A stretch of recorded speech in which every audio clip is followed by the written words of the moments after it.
What up? Top of the top. What's the business? Monday morning. We back again. You know I'm back.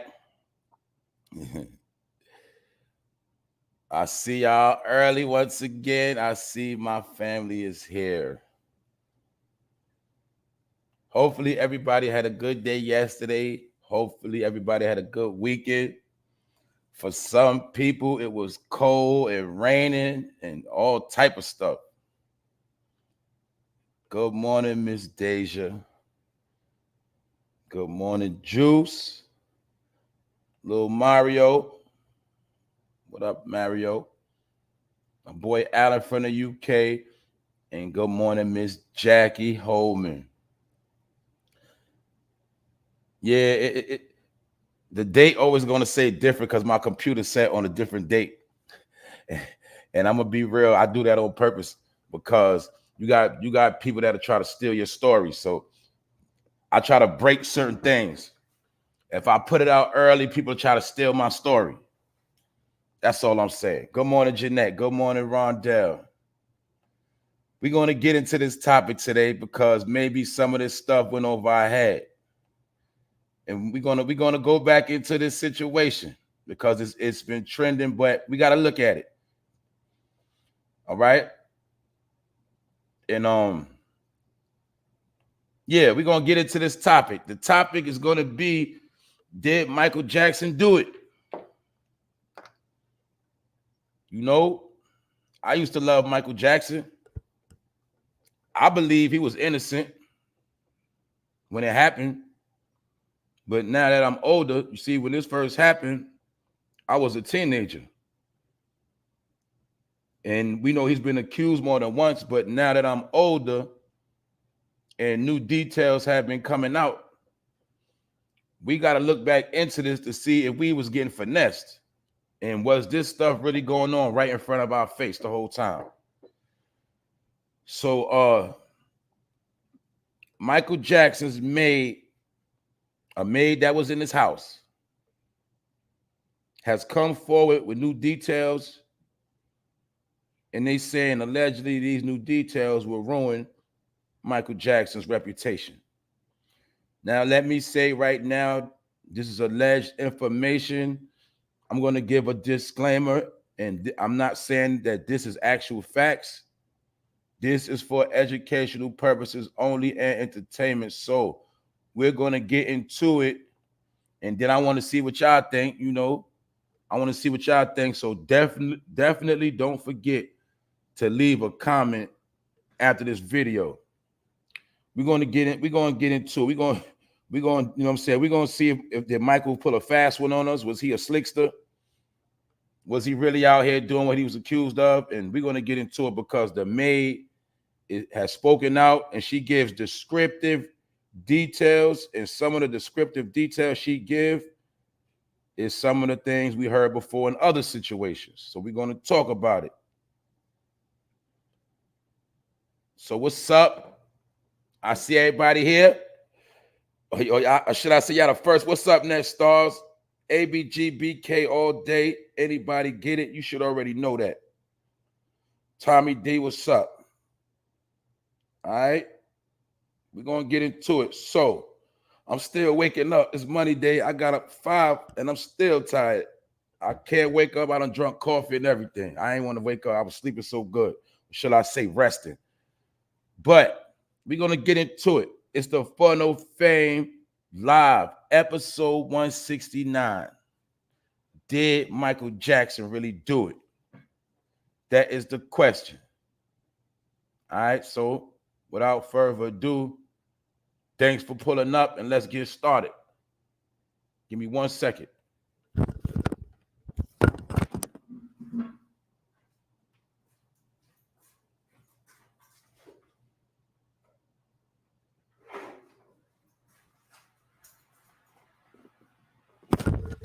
All right. Now let's get into it. Michael Jackson's maid, one of the maids that was in the house, gave a lot of descriptive details on some of the things she discovered while cleaning up. Now let's take a look at this. Now some of us know that you'll notice a lot of time when these rich entertainers and celebrities hire maids. They're very smart on how they pick their maids. I used to always wonder, why did they always select Spanish speaking maids and Spanish, people that were so-called immigrants working at their home. And now I'm starting to figure out why. You notice a lot of these celebrities, when they hire people to work at their estate, they mostly get individuals that can't speak English, for one. For two, some of them probably don't supposed to be here, and they know they can never tell on them and expose certain information. They always get individuals that don't speak English. See, I'm just saying, they're not going to hire nobody black, because we know black people run their mouth. And we know that they're not going to hire no white people, because white people going to tell. So you'll notice a lot of time, we heard about Puff Daddy with allegations with his housekeeper. We hear stuff about the housekeeper. We hear stuff about the nanny. We always hear some type of stuff that going at these mansions where they live at. American Links, what's up? So that's why we're going to get into it. Did he specifically hire a Spanish-speaking woman? Because this woman looks like a Mexican, and maybe, she, being that she's a solid American citizen, she might could speak better English, or she could be clout chasing. Let me be fair with Michael Jackson. She could be a clout chaser trying to get paid off her story. She could be pushed to tell her story. We don't know. So that's why I say all of this is alleged. But we have to get into it, and we gotta really get, we gotta really break down, did Michael Jackson really do it? You know what I'm saying? So the first thing we gotta look at this Maid, because the Maid, she's the one basically spilling the beans. So we gotta observe the Maid. All right, we're gonna be fair. This is the Maid. This is Michael Jackson's Maid. She was at the Neverland Ranch when a lot of these things occurred, and she's the one coming forth with the details. As you can see, this is her ID. This is her back in the day. This is her ID, housekeeping at the Neverland Valley Ranch. She was an employee, so people don't know he had like a little Six Flags there. He had a zoo. He had a whole lot of things that was for the kids. That also looks like something with the Peter Pan logo. Y'all also see that is the crescent moon upside down. Those are the horns. For those that know about the occult, you know what that moon means. And also, you got to understand that Michael Jackson also called himself what? Peter Pan. For those who don't know who Peter Pan is the man that leaves the kids. I'll just say that. Peter Pan, the Pied Piper, same people. And we also know that Michael Jackson represented one of those people that never wanted to grow up. But this is Michael Jackson's Maid right here that we're looking at. She's the one with the details. And now we're going to get into it, because I had to be fair. Now, in a decade, this according to the story by the Detroit Daily News, who covered this. In the decade since Michael Jackson died, there have been a lot of allegations and weak claims floating around about his behavior around minors while he was alive. Although most of these claims are unverifiable and fall on deaf ears, one new claimant has come forward with a very clear and concise allegation that could ruin Michael Jackson's reputation forever. And this woman says that Michael Jackson was a pedophile. Jackson's former maid has come forward to speak about some of the foul things she witnessed while working at Neverland Ranch. Some of the worst things she discovered, including little boys' underwears in Jackson's jacuzzi. Not only did she have to fish the underwear from the hot water, but she also found jars of Vaseline.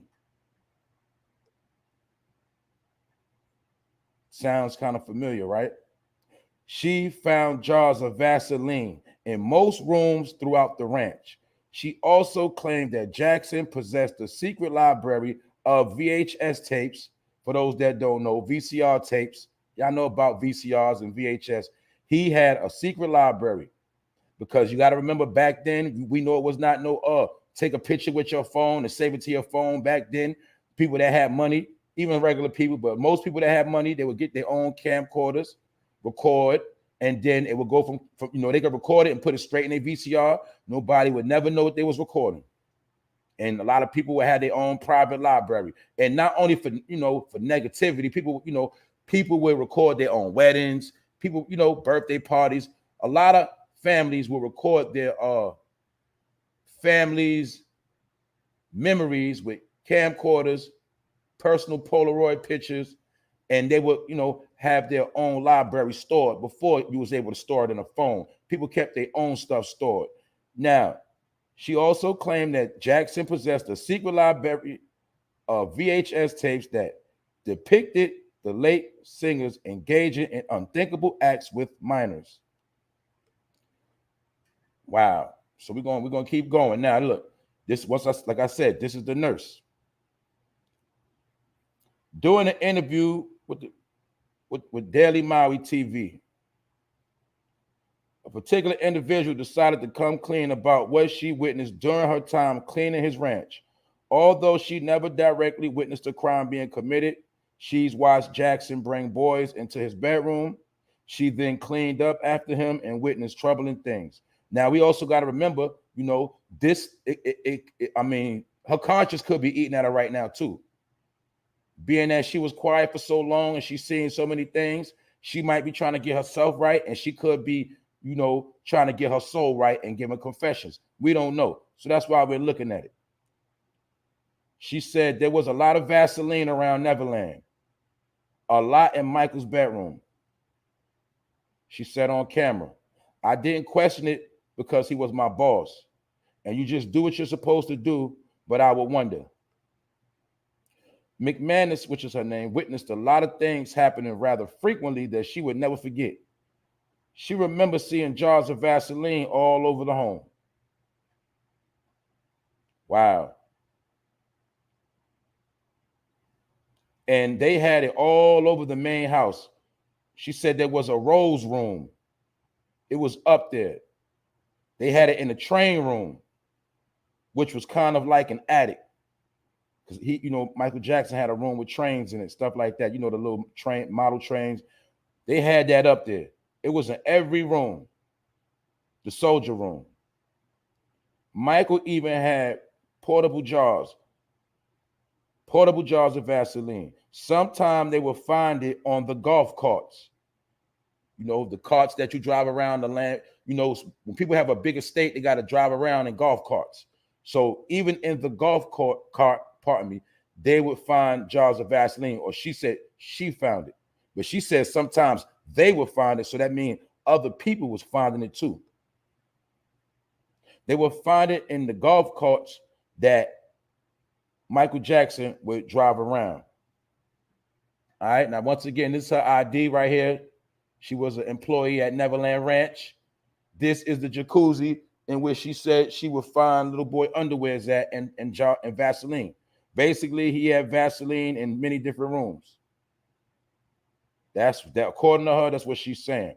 Now, McManus often came to work cleaning up after Jackson hosted boys for long weekend visits. And we do know for a fact many parents brought their kids here. We also know that a lot of so-called fans, poor people, and we also got to understand nowadays, we can look back and say some parents will sell their kids out for a small fee, and they would, give their kids away, or so-called act like they didn't know what was going on and drop their kids off. Let's not forget that. Do y'all remember when Cat Williams said the joke a long time ago, how, his kids would have never went through that at Michael Jackson Ranch because they would have bucked on Michael Jackson. And y'all know some of y'all kids right now, they would have been badass kids, and Michael Jackson wouldn't have been able to do nothing. So he specifically was picking particular type of kids, allegedly. All right. She says she found underwear that were in the back of Michael's main room and one of the closets. And it was in the back of the filing cabinets. So she found underwear and Vaseline in many different places, according to her. They were very hard and crunchy and yellow, but I didn't know who they belonged to. When I would go to pick up Mr. Jackson's, she said basically when she would go to pick up the underwear, they would be crunchy and yellow, and she would go pick them up and in his bedroom. Many times when there was his special guests there, little boys, they were taking baths with him in the jacuzzi. He had a jacuzzi in the bedroom, and I used to have to let the water out of the jacuzzi. I had to put hangers together in order to get the middle of the jacuzzi. In order to get to the middle, she had to use clothes hangers or whatever, I guess, to lift the stopper up, whatever. All right, to let the water out. That's what she had to do. She added Michael will have his underwear floating in the water, and the little boy's underwear is floating in the water together. If they were floating in the water, they were outside on the floor around a jacuzzi, so I wouldn't find stuff like that. Man, this is getting too much. Now let's pause for a minute. Now let's look at these pictures. Let's take a look. First of all, this is Neverland Ranch. All right. He was on his Peter Pan floor. Y'all see that picture right there? He was on his Peter Pan. You got to go back into Peter Pan, and you got to understand what this right here means. For those that know, you know what these horns represent. You know what this crescent moon represent, and you also know what comes with that. I'm not going to get too much into that, but you got to understand the strategic how he had it set up. Those are horns. All right. Y'all heard about the Baphomet. They say that the Baphomet is the goat Pan, half man, half human, with the what? The devil horns. When you look right here, you'll see this another child, the same emblem sitting on the horns. See that? The horns of the Baphomet or the goat god known as Pan. That's why he was calling himself Peter Pan. And if you know the story about Pan, if you don't know the story about Pan, Peter Pan, the goat Pan, you got to understand he's the one that leads the children. You got to understand what he does with the children. Like I said, I got to leave room for you to learn stuff on your own. I can't tell you everything. That's not my job. All right. But this is the ranch with the symbolism. So you got to peep it. This is Michael Jackson chilling with a child. And when he chilled with these children, you'll see a pattern that is kind of like he's on a date, allegedly. You got to peep game. See that? That woman right there look like that's Ghislaine Maxwell. But you see, it's like he'd be on a date, and it's right in our face. We looking at it like, oh, he's just chilling with a little boy. We don't even know if that's supposed to be his date. Did he not take Webster to the Grammys? Was that, when you take somebody with you to that show, is that not your date? All right. So let's go some more into it. Back to the jacuzzi. When asked about the VHS tapes, the pop star's former maid said, I think they were of Michael with boys doing inappropriate things that had to be hidden, or they would have put him in jail. I think they were sex tapes. Now, that's what she said. That's what this woman's saying. She's saying this man had sex tapes in the crib.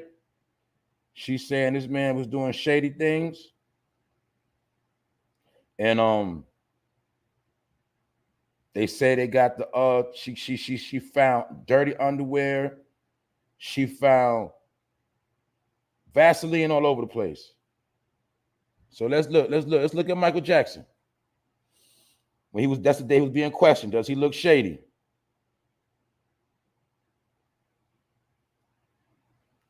Does he look suspect?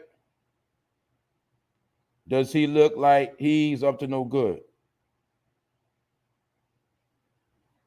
So we gotta look, because remember, like I said, a picture speaks 1,000 words. So we gotta look at this stuff. Now, I know some people gonna be in their feelings. Like I said, I was raised off Michael Jackson as well, but I'm not a child no more. So I gotta look back into it, and we gotta understand that what you was giving Michael Jackson as one of your pop icons. You was giving him to praise him. Let's be real. A lot of people don't want to admit back in the day.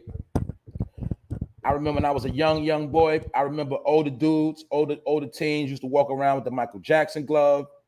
They used to rock the Thriller jackets. They used to rock the Beat It jackets. They used to be, a lot of people used to try to be just like Michael Jackson in the early 80s. We know he used to moonwalk. We know he used to dance his ass off. What up, Wax Dog? We know that we all was giving him and we was taught to worship him. We also seen Michael Jackson move like a god at concerts, had people falling out like he was God himself. So we understand they call him the king of pop because he sold the most records. But what you don't understand is they make and break the stars. So they will big him up to a high level the whole time, knowing exactly what he deals with. And then when they're ready to dispose of him, they will expose him like they did, allegedly. So let's look at that picture. Does he look innocent in that picture? Does he look shady? Did we really see him with a lot of women? This is 1996. Could not Michael Jackson had him a big booty woman or whatever you want to call it? It don't matter.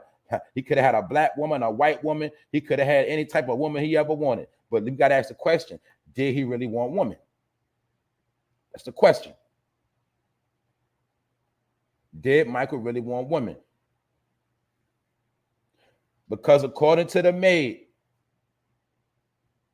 he would have many kids spend the night. And y'all already noticed. When the details came out in court, it was already admitted that he would sleep with kids in his bed.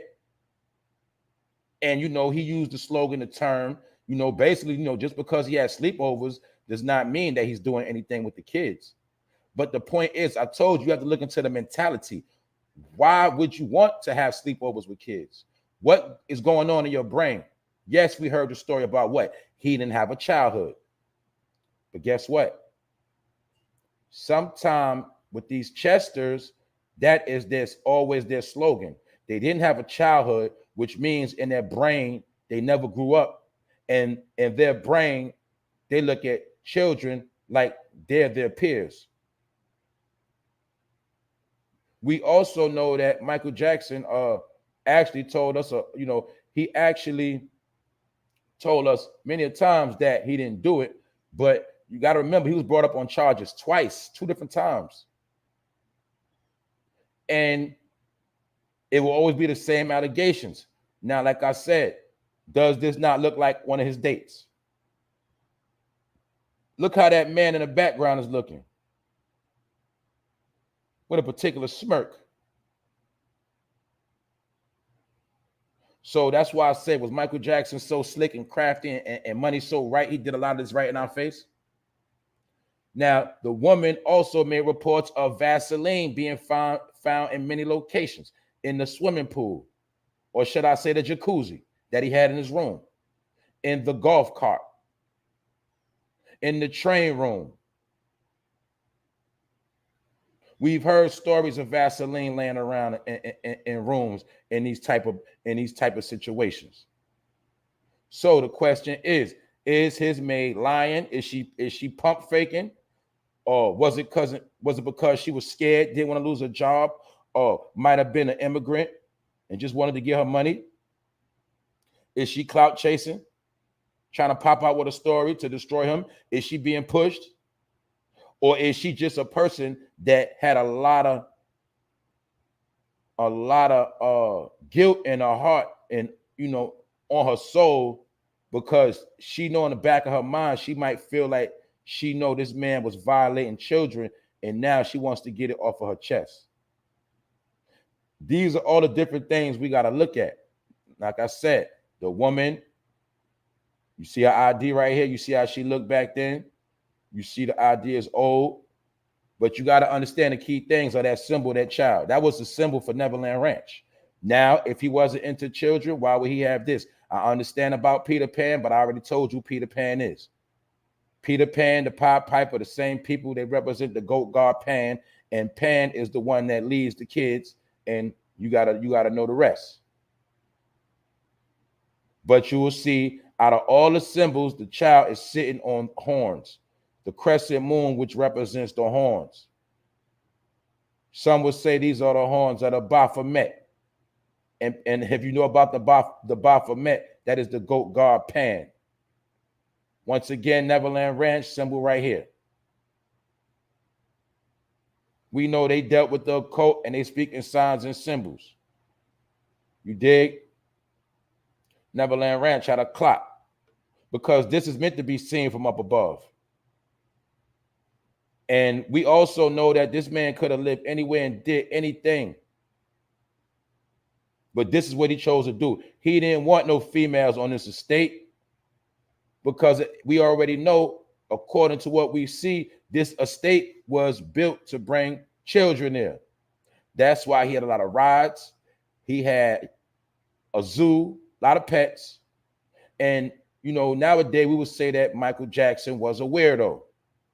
We would say he was a weirdo. Now, let's be real. For those that you know, that's thinking small-minded, let's be real, we adults. If you have a son and somebody grown asks for your child to spend a night, would you do it? Hey, pick one of your favorite rappers. Pick one of your favorite male singers. If they asked, could your child spend a night, would you do it? Because you still don't know this man. And if you was to do it, that would really mean you selling out your child to a grown-up that you don't even know.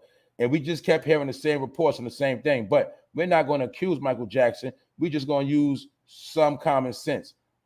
So like I said, in this picture, does he not look scared to death? And you can go back to the interviews and he looked very nervous. That's right, Annette. Them parents is getting money. You see? If you brought your child to MichaelJackson, he gave you $10,000 or whatever money.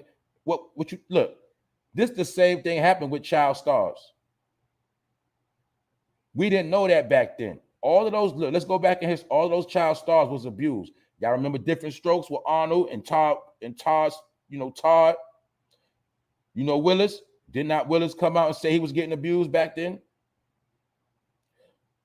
A lot of the young females had got abused.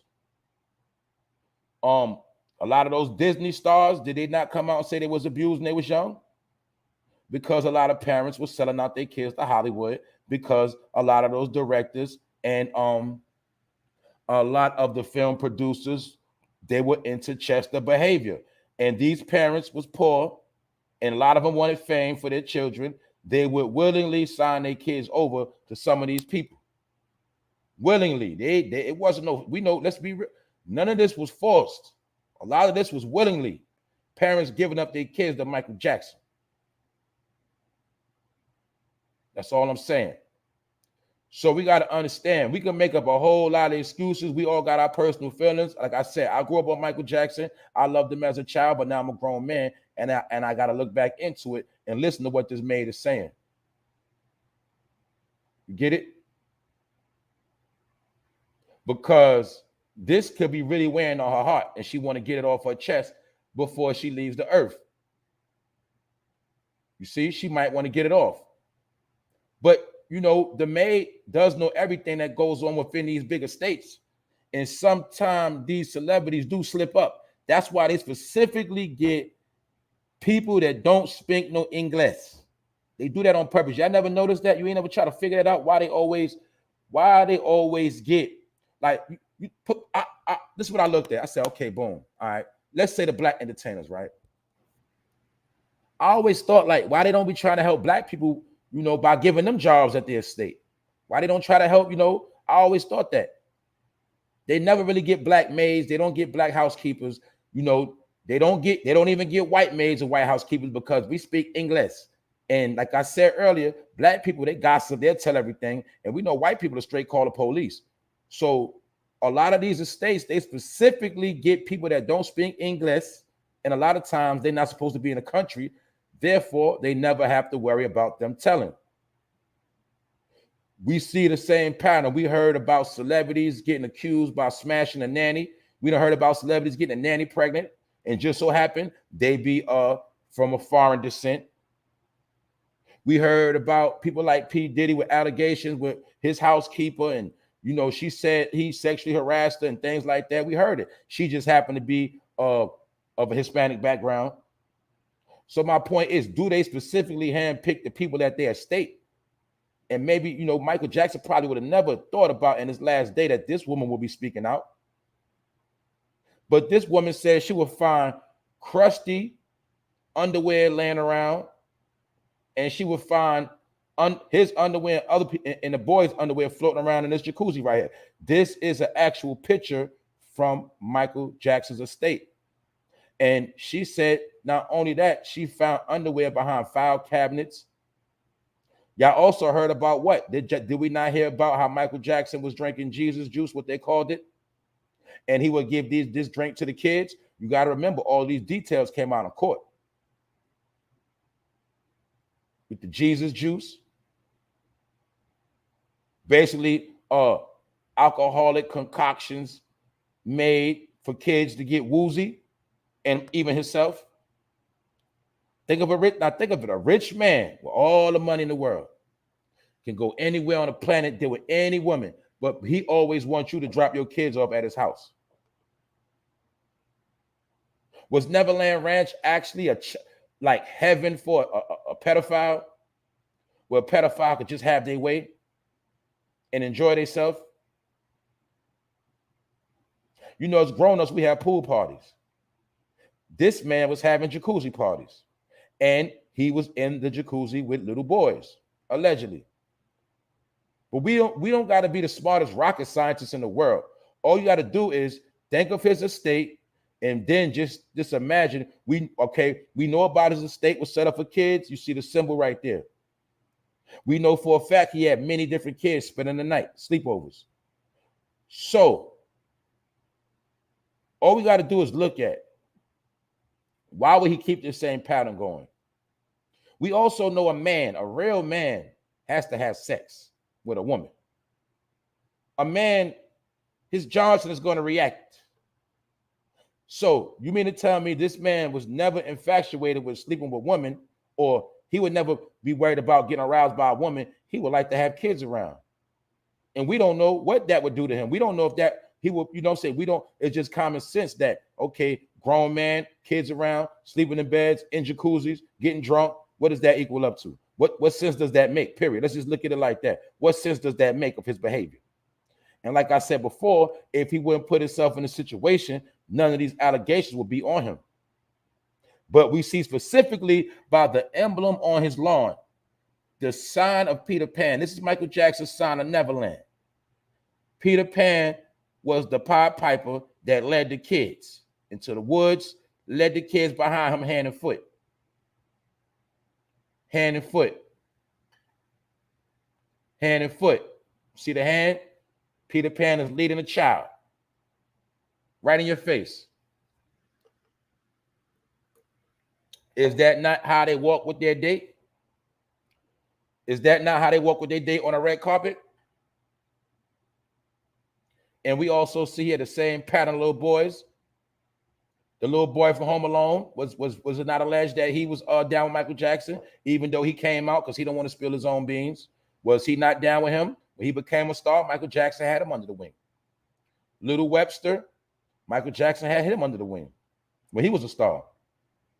So we're looking at patterns exactly. Then he got with Elvis' daughter when he got hot and that smoke came. He was scared. He wanted to throw everybody off. What'd he do? Got with Elvis' daughter. And we came to see if they smashed or not. And then they broke up. We also know, what else? Let's keep it real. Did he not get a surrogate mother to have his kids, a white woman? Let's keep it 1,000, which means what? He did not even smash that woman to have those kids. Did he not get a surrogate mother that was a nanny? Let's just be real. Was Michael Jackson into women? Was he into, smashing women in the bedroom, hitting her from the back, getting rolled? Was he into laying up in it? Was Michael Jackson really into eating the box? Let's use some common sense. Do we think that was his behavior? Did he like that? Okay, one thing we could say, he definitely wasn't into a melanated woman. We could say that for a fact. Was he into double D's and C cups and B cups? Was he really? Can we really say that? All right, then. We don't know. But one thing we do know for a fact, he blatantly would have kids around all the time. And he wouldn't hide it. So we can't even say that he was a sneaky, grimy dude. He would be with kids right in your face. They would drop kids off at his crib and let them stay there for the weekend. Big sleepovers. We don't know if he was there turning them out. We don't know if he was sanctioned. Just like some people feel like Jeffrey Epstein was sanctioned to do what he do. Because this is a world of trauma. And you got to understand, in America, they love to trauma the minds of the young. These are the kids that was traumatized in their minds back then. So when you take it to 2022, that's why you got a thing called the Rainbow Gang, and it's okay. Because some of these people went through this behavior, and they were groomed. Michael Jackson was grooming them, allegedly, for the times we in now. Because remember, the people he was dealing with then as children, they are grown people now. And I'm pretty sure these grown people have a certain ideology. You dig? So let's be real. Let's just be solid. Look at this man. Is he not blatantly outright? Look at the man in the background smirking. That could be the boy's parent. We don't know, but that man is smirking. Look at that woman smirking. Look at Michael Jackson so happy within his pride. Was he not a prideful, arrogant man because he was rich and y'all called him the king of pop and he could touch you in a show and make you pass out? And at the end of the day, you'll drop your kids off. So I'm going to ask the question again. A lot of y'all in this room are grown. I don't care. Would you drop your kids off, your niece's nephew? Would you drop any children off at a man house that you don't know? I don't care what their name is, how much money they got. I don't care. Let's just say if it was, would you drop your kids off at Jay-Z house? Would you drop your kids off at Puffy house? Would you drop your kids off at 50 Cent house? I don't care if the man is straight. Would you drop your kids off at a house that you do not know? And 9 times out of 10, you wouldn't do it. I don't care if that was a married family.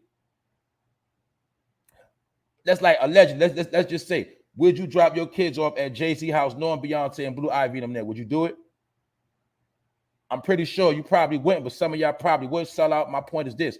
If you wouldn't drop them off at a straight couple house you don't know, why the hell would you drop them off at a house with a man that has allegations against him that's been around for years?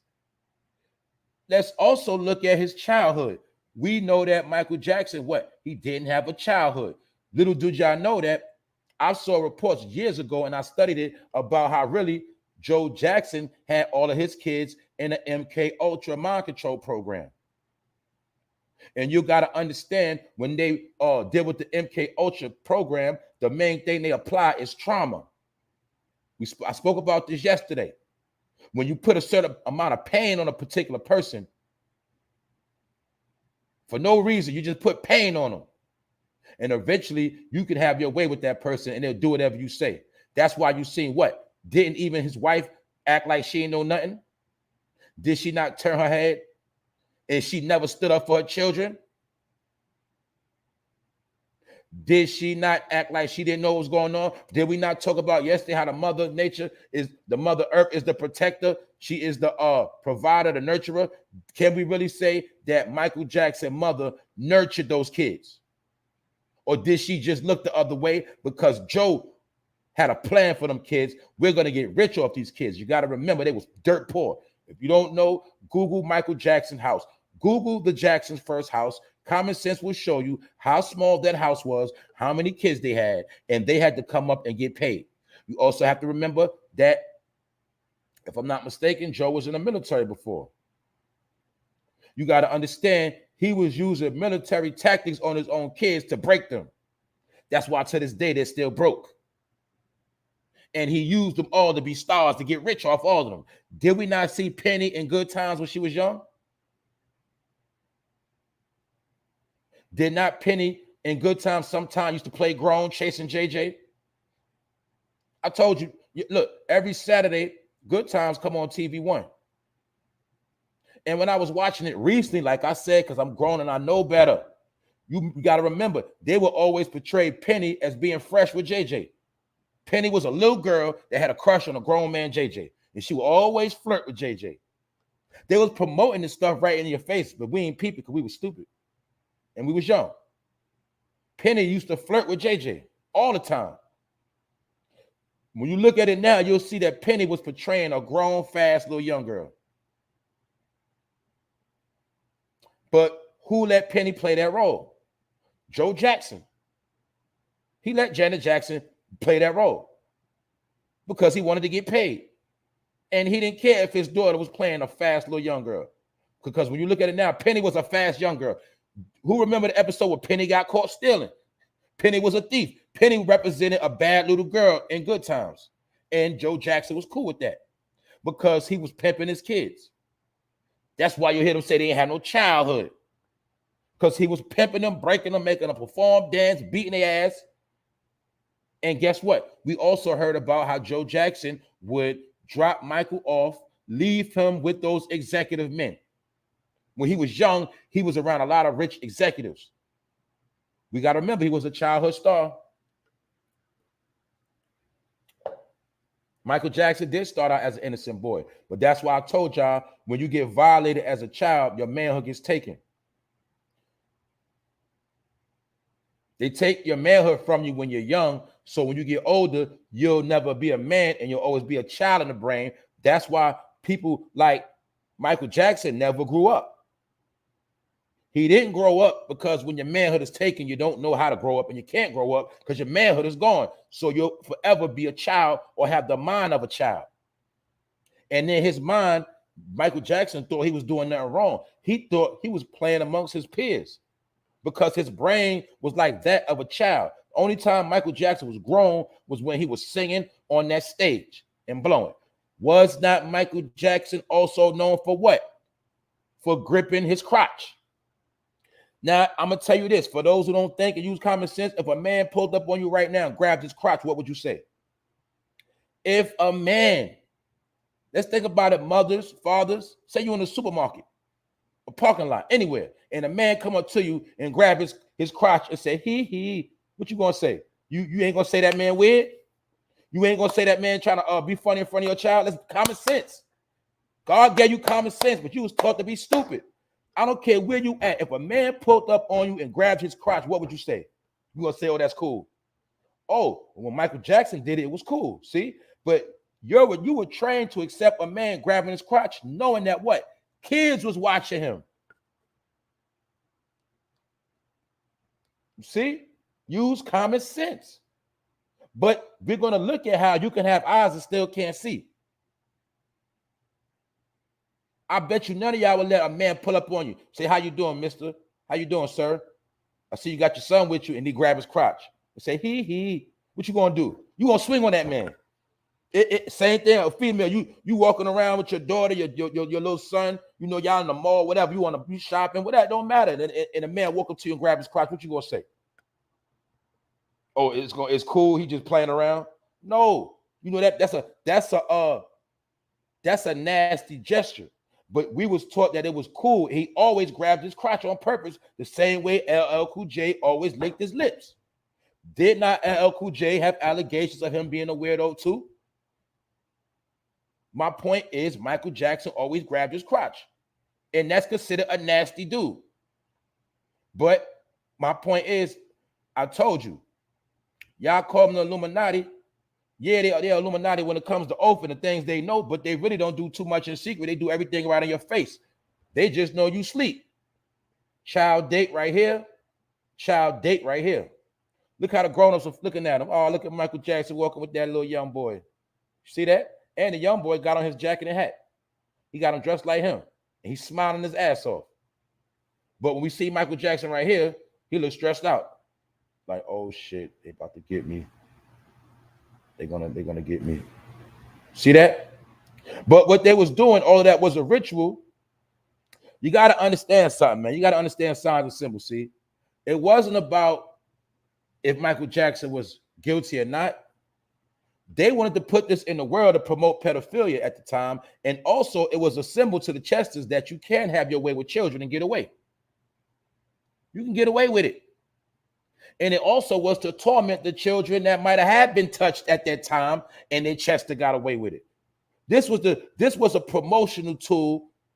You see in 1996 to promote to the Chesters, if Michael Jackson get away with it, you can get away with it too. It was a commercial because we already know what happened at Neverland Ranch. Now the maid popped out and said she found drawers, his drawers, kids' drawers floating in the jacuzzi, Vaseline everywhere. Vaseline all over the place. In many different rooms, because you got to remember, use common sense. See, when you have a big ass mansion, you ain't got time to be going all the way over there because you left. You got to remember, look, listen, y'all. In our regular house, yeah, you can have Vaseline in your cabinet because your bathroom and you know what I'm saying, closet right there. But when you're in a mansion and you in a jacuzzi room and you ain't walking all the way over there to get no damn Vaseline, you might got to walk. You know what I'm saying? 1,000 feet to get to the other side of the house. And now you're going to get peeped out going to get the Vaseline. So maybe, allegedly, strategically, he had Vaseline everywhere. So he wanted to always go get it because he's on a big ass estate.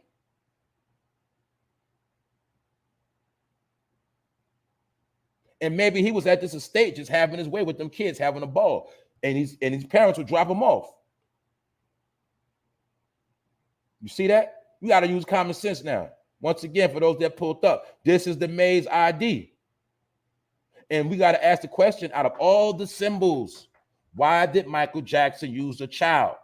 This symbol represents pedophilia. It's common sense. Because you know why? All you got to do is know who Peter Pan is. So for those who don't believe, don't be stupid. You look up who Peter Pan is. And you will find out who the goat god Pan is. Look up the goat god Pan. For those who don't believe. It's not hidden. Man, it's on Google. It's just that you're stupid and you're asleep. And you don't want to believe. Because you don't know the truth. But it's in your face. You just don't see it. Because you got on glasses. You got on bifocals. You don't see it. Why all the symbols he used this symbol? All right. Once again, Neverland Ranch. Symbol right here. Why did he use this damn symbol? Of all symbols. All right. Look, child. See the symbol? Symbol child. Him with the child. Him with a child. And we know it's a whole lot more pictures. So that's the question. We got to use common sense. All this stuff is not hard. It is not arithmetic. And we not going to say that he did it. But we got to just think about it. Why would this man have kids? You know, like, you know how we go to the club every week? This man had kids getting dropped off every week, different selections, picking his choice. He picking kids like how you pick a cat from a litter. How you go to the, you know, when somebody selling you puppies and you got all these dogs and they say, pick the one you want. He just picking kids to chill with, allegedly, and have fun with and get on the rides and all of that and whatever. The woman also said, his maid also said that he had a VCR collection of VHS tapes. And you got to remember back then, that's what the Chesters, the pedophiles would do. They would make their own. Now let's keep, all right, fast forward. Okay, let's look at it now. How many people we know get arrested for child pornography on a computer? Why do you think all of that was set up? See, this world, this thing called America, they already know it's a certain amount of Chesters within the population. That's why they had to put in certain stipulations to this day, which is called sex trafficking and catching predators online. Now, if they look up child pornography, they will get caught. So back then, before all this technology was implemented, they would record little kids with their cameras and keep a personal catalog. So when nobody was around, they would have their own tapes. Back then, Dudes that had these cameras, they would smash women and make their own what? Home pornos. Married couple would make their own home pornos with their own camcorder. You put it on VHS tape, you make a copy, there you have it. Did we not see R. Kelly making his own home films? For those that saw the R. Kelly tape, did he not have different clips of home video footage? Nigga, we even seen him adjusting the camera and still said it wasn't him. But he had his own catalog. You got to watch the pattern. It's just that Mr. R. Kelly, he preferred young women. Y'all know about Sparkle. Y'all know about the little girl he peed on. Y'all know this stuff. But y'all want to act blind because celebrities are your daddy. They're your OG. They're your uncle. And you believe in them so much. Matter of fact, it ain't that you believe in them. You support the people that are just like you. They're your heroes. So Michael Jackson was a hero to the Chesters, like he beat the case. Like when John Gotti beat the case, remember when John Gotti beat federal charges when John Gotti beat those cases, the gangsters was happy because John Gotti represented the gangsters getting off the hook. You feel me? So the same thing applied. When Michael Jackson got off the hook, that was a symbol to all of the pedophiles that if Michael Jackson got off the hook, we got off the hook. Man, that was good for us, the Chesters. That was a sign. Now we can go out here and go hard and do some more things. And that's what happened. And Michael Jackson, remember, he got brought up on charges twice. But it wasn't about him getting the time. It was about them exploiting the case and to judge public opinion to see how stupid people really are. And a lot of people kept saying he was innocent. He was innocent. Michael Jackson, they doing wrong. So once the people seen that, they said, yeah, the people sleep. They don't know no better. They said, now we can put stuff right in their face and they'll never even know. And that's what they did. And that's what they do. So that's why I'm telling you, they don't got to hide nothing. So when his maid pops out with these stories of finding crusty underwear and Vaseline all over the place as a grown man, it kind of makes a little bit more sense. She's basically connecting the dots to what some of us already felt. We just couldn't prove. We don't know. We still can't prove it. The man is not here to defend himself, but we're just going to look at his behavior. Nobody's seeing nothing. We're going to just look at his behavior. Why we never heard of allegations of him allegedly smashing a female? Can we say that Michael Jackson can we say he actually had sex with a black woman before? Can you imagine Michael Jackson smashing a black chick? This woman said she ain't say nothing about him. One time he brought a woman home. So what really was his preference? Was it little white boys and little white girls, foreign, poor people? What's the deal? Macaulay Culkin. We heard about these stories, but he was bold. And that's why he was able to get away with a lot of stuff he got away with. But like I said right here, he's scared. Remember he was talking about how they took pictures of his private, all this stuff, crying, panicking. You go look at that footage now, you'll see he was panicking. That boy was shook. But also, like I said, it was a ritual. It was a ritual to take the biggest man in the world at that time, and we're gonna put him out here as the biggest raper of all time, the biggest pedophile of all time in the world. And then we're gonna see public opinion, how they embrace him. And then we're gonna see how many people protest him and get mad at him. And after this, he started selling more records. He didn't really fall off till the second time he was charged. That's when when they was calling him Wacko Jacko. That's when he really started falling off. Because by the second time, people was a little bit more hip, but he was specifically deal with certain people. And that's why I'm gonna say it again. Did he specifically pick these type of housekeepers? And maybe she couldn't speak English at the time. And I'm pretty sure ain't no way in hell she was gonna tell her Michael Jackson lose that job. He probably paid her real well. And being that she probably wasn't supposed to be in the country. She probably couldn't speak English if she wanted, you know what I'm saying? So do they specifically pick these type of people to be at their estate because they won't tell? Here's an idea again.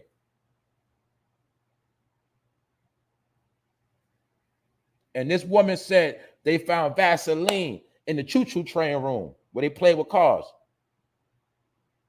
She said they found Vaseline in what they call the Rose Room. This man had many rooms. It's a mansion. But every room he had Vaseline. Also in the golf cart that they used to drive around their estate. So that means he was transporting kids around his estate, doing funny things in certain locations on his ranch, outside fantasies, whatever. Or he might have been doing things on a ride. The point of the matter is we see the pattern. So when you quick to look at a person not guilty, you don't even look at the whole thing.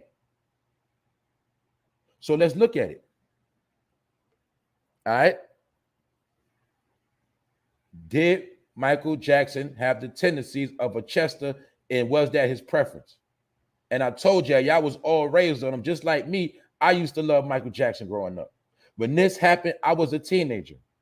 I didn't look at all the details. I'm looking at it like, man, that's Michael Jackson. They doing him wrong. Michael Jackson ain't gay. Michael Jackson ain't no Chester. But that's when I thought as a child. Now I'm thinking as a wise man. So I'm looking at it, and I know what this means now. See, now I know what this symbol means. Because, okay, if you don't believe me, all right, this also is the same sign for DreamWorks. What does DreamWorks do? They make what? Kid movies. Is this not the symbol for DreamWorks? Does DreamWorks not specialize in making little children movie? And y'all should be ashamed of yourself if you ever watched that movie Sausage Party or showed it to your kids. That was another foul movie right in your face. If I'm not mistaken, it was called Sausage Party, right? Y'all ain't people that meant. Y'all ain't even understand what the Minions represent. What that movie Minions, you don't even know what that was about. But you'll see they've been put out a lot of dirty movies. We also heard about Disney, how they got many dirty symbols in their pictures. Subliminal messages given to kids. Did I not report the story of 100 or some people locked up at Disney World dealing with Chester behavior, pedophile behavior? A lot of people don't know that Disney World allegedly is the playground for who? People like Michael Jackson. Disney World, Neverland Ranch, are they not the same type of symbolic? Are they not the same thing?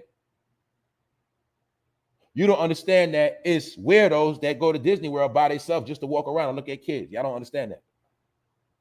When you're walking around with your kids on the trip, you don't even know it's grown men watching you and your kids. Some people even get their kids taken at Disney World. And for those that know about these occult symbols, you've seen evidence within Disney films where they showed you. I know, man, I've seen situations where they broke down pictures, images of private parts in the cartoon. Just like when you look at the word Disney, some people don't see the 666 within that word. They don't see it. And these are the same people that are seeing argue to death because they don't even see what's in front of them. But my point is, you'll see all the symbols. You know, he could have had an MJ with a glove. He could have had Bubbles, his pet monkey. He could have had anything as a symbol, but he wanted this one right here with the little boy. And also, why is he sitting on the moon? Why the moon couldn't be in any other position? Because these moons represent horns. They represent the horns of the goat. Why you think the word goat been trending these past couple of years? Greatest of all time, the goat, the goat, the goat. What goat are they talking about? Who is the goat? See? The goat represents the goat god Pan, and some call him the Baphomet. Some would say that the goat god Pan is Satan. That's what some would say. But of all the symbols, why would he pick the symbol with a little child? Grown-ass man, child symbol. All right? Grown-ass man, child symbol. Right here, you see it. Grown-ass man, child. Well, now I'm going to ask your parents again. If somebody, one of your peoples, I don't care if it's somebody you know, grown-ass man. Say, yo, I gotta do a show later. I gotta go to the studio later. Can little man come with me to the studio? You know, I want to show him how to work the equipment. Would you let your little child, a little boy, go with a grown-ass man? That's all I'm saying. Common sense. You ain't gonna be around. You already know your son might be a little knucklehead or whatever. You don't even know he act up in school or whatever. Don't matter, even if he's a little good boy. Would you let a grown man hang out with your child? Maybe some of you would. especially if the price is right. But that's what was going on. So yes, it was consensual, meaning, you know, the parents would let Michael Jackson chill with their children. And we know for a fact Michael Jackson will break bread. He ain't a fool. But what some people didn't know, that they was chilling in jacuzzis. Now, can you visualize Michael Jackson in this jacuzzi with a female? Can we say that's what he was doing? Or common sense, if he had a jacuzzi in his room and little boys are spending the night in the bed, how far off is it to imagine him in a, not to imagine him, but just to see that it's very, very possible that he could have been in a jacuzzi with kids. It's not hard to figure out. Or we can at least assume, allegedly, but we got common sense. Shook to death, scared to death. So that's what I'm saying. Do y'all think Michael Jackson did it? Is this Maid capping? Is she making up stories? Is she clout chasing? Or is she just feeling guilty? Because remember, we keep talking about the same thing. We look, I keep telling you, it's the same pattern. R. Kelly, did his people not tell on him because they felt guilty? They felt a certain way, so they had to start talking. Is it not people that's online now that told you stories of Africa Bambaataa that came out and told on him? And was it not the same pattern? We heard stories of Bambaataa with Vaseline around. Did we not hear the same stories? Did we not hear the same stories about how Africa Bambaataa had grown-ass men around him that, you know, they wasn't indulging in the activities, but they knew what he was doing, and they was what? Turning their head. Because they was what? Getting paid. So did Michael Jackson not do the same exact thing? Is it not the same pattern? That's all I'm saying. So as I'm older now, I look at Michael Jackson different. I don't look at it like, oh, he ain't do it. It's impossible for him. No, it's very possible. It's very, very possible he did it. So I'm not going to say this woman is straight capping. And, you know, for those that just pulled up, I'm going to go into some more details of what this woman was saying. You know?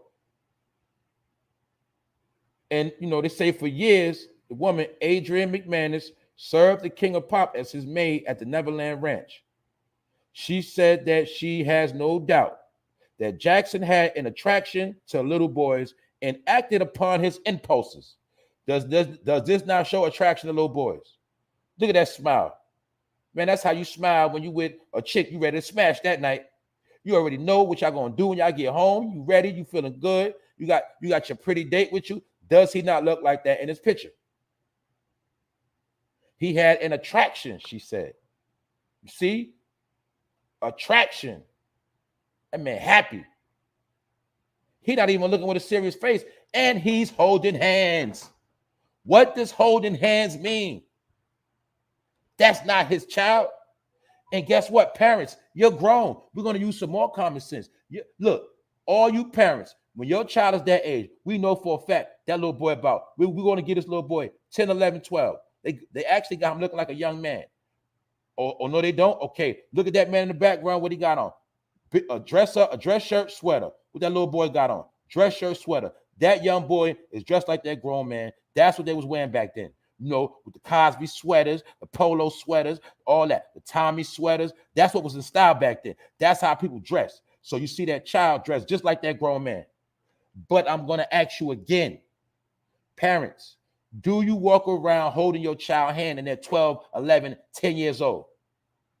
I'm talking about your own child. Do you hold your own child hand like that in public? Now, let's ask the other question. Would you hold a child's hand like that that's not your kid? And this is for both parents. I'm talking about mothers, fathers. Would you hold a child's hand that's 12 years old and walking around anywhere?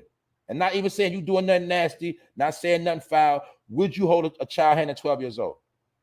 My mother ain't walk around holding my hand no damn 12, 11, 10. My dad ain't walking around holding my hand at 10, 11, 12. Why is he holding this young boy's hand? Common sense, right in your face. That represents a sign of being intimate. And look at that smile he got. Smiling in front of the cameras because he know he was the poster child, or was he not only the king of pop, he was the king of the pedophiles. And they love to see Michael Jackson with them boys because that made them feel good like they're going to get away. Why we think years later they had to come out with shows called what? How to Catch a Pedophile, or should I say, How to Catch a Predator. That has always been trending in America. But they can do it in your face, and they still do it, and you still do. Oh, I love Michael Jackson. You're always caught up in a person that you don't know. You caught up in a person because they got fame. That's why they say you're blinded by the fame, you're blinded by the lights, and that's Hollywood. And you don't understand that them white letters in Hollywood is the same letters or the same material that's on the end of the magic wand. Because you don't understand. The magic wand. That's why Michael Jackson dealt with magic on your ass. The nigga get on that stage with them lights, that nigga do that spinning, that moonwalk. Nigga was working magic on the crowd, got people passing out. He was doing the works of God. Meaning, he was really wicked, but I'm saying, the same way people go to church and fall out because of the word, he reversed it and was using his dirty words and his dirty actions to make people pass out in his satanic behavior. And that's why he knew he had power. That's why he can laugh in your face with that child, because he knew you wasn't going to believe it anyway. You get it? He knew you wasn't going to believe it. He knew you wasn't going to take heed because you were stupid. You didn't know about the goat guard pan. You didn't know. You didn't know about what this symbol represented.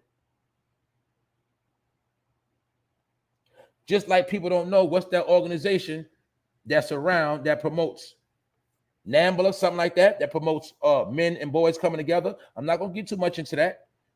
They say they're trying to pass laws for the future to get this stuff legal, where if it's consented, it's okay. I'm not going to get into that. But these are some of the steps that was taken to see if y'all was going to let all this stuff slide. You dig? So let me read some of these comments. People celebrity worship. It's a fact. I believe it too, because my kids just light up when they hear Mike, and they're 2 and 1. See, his music had a certain magic spell put on it. With to this day, look, let's look at it, y'all. Let's check it out. Look. All of us listening, all of us in this room are from different ages, different backgrounds. We grew up in different generations, but we all know about who? Michael Jackson. We all what? Know his music, because that's how it was designed to be. He wasn't only the king of pop, he was the king of the Chesters, and he represented all Chesters all over the world. You could be as great as me. You can do the most foulest thing with children and get away with it. The same way I told you how the gangsters, the mafia members, we was happy when John Gotti beat the case. We was happy because you celebrate your heroes or who you look up to. Whether right or wrong, whether you're smart or dumb, you might not know what you're co-signing, but it's some people that know what they're co-signing. When John Gotti got off, the gangsters was happy he beat the feds. When Michael Jackson got off, the pedophiles were happy he beat the feds, the police. Also, the dumb black people was happy because we ain't know no better. The same thing some people say about what? OJ. Some people say OJ did it. Some people feel like he didn't. And you don't understand? But what if OJ really did do it? And we've been supporting the murderer the whole time. What if he really did do it? And we also know that OJ case was used to promote certain agendas at that time too. You dig? Let's be real. What if OJ did it? How many people think OJ did it? Now you're looking at it now that you older and you peeping game and you seeing stuff. Back then, I thought OJ was innocent too. OJ ain't do that. Because it's OJ. And guess what? In that case, they did have evidence against OJ, and they did have fake evidence too. It was the fake evidence, that fake ass glove, because they knew OJ was going to get away with it. So they got desperate and they started putting their own stuff in the case. That's really what blew the case for OJ. But OJ was really fed up with that woman because that woman was doing him very dirty. And OJ snapped, like the TV show, allegedly. So that's why when being that OJ beat the case, he wound up doing how much time for stealing his own trophies. He wound up doing like 7 years plus. So that was them getting him back on the back end. Like, you got away that time, but we're going to get your ass this time, OJ. You ain't perfect. We know you do dirt out here. So remember, the elite, they'll make you, they'll break you. They'll bring you in, they'll take you out. So that's what I'm trying to tell you, right? We know about the Illuminati and what they do. The Illuminati is just a group of people that know the truth, and you don't. What the Illuminati know? Man, the Illuminati knows what this symbol represents, and you don't. You think it's just a little boy sitting on the moon, but you don't know what the moon represents, and you don't know what the little boy sitting on the moon means. And I already told you, this is the same symbol of DreamWorks films. And you go back, you'll see they always got a cartoon movie. They even got cartoons with grown people. I'm going to show you the spirit of DreamWorks. I'm going to break it down real quick. All right, I'm going to give you a little example. All right. Y'all know at one time, Nicki Minaj represented a lot of nastiness, nasty, foul behavior, right? Nasty. Did not they use Nicki Minaj to use a voice on one of the characters on a DreamWorks film? I'm just giving you an example how they get people of certain energy, certain entity to play these roles. This is how they infuse certain behavior in your kids without you knowing. You beating your child ass because they fresh and they doing this and that, but you don't even know they was watching certain nasty ass cartoons. People don't understand what SpongeBob was all about. SpongeBob was teaching you certain behavior back then.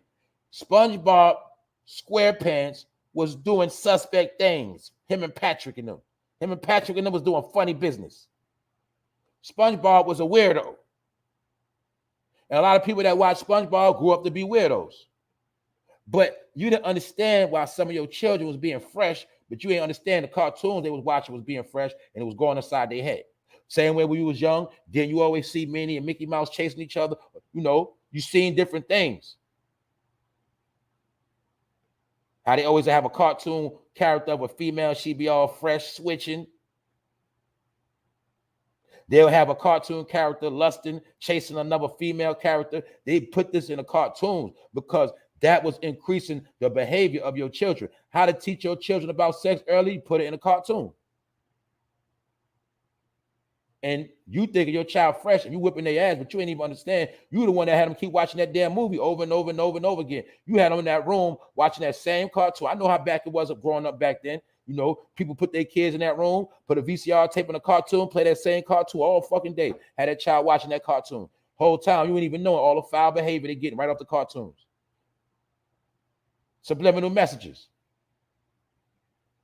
So when that woman said that he was in a jacuzzi with kids, I'm not gonna say, oh, that's impossible.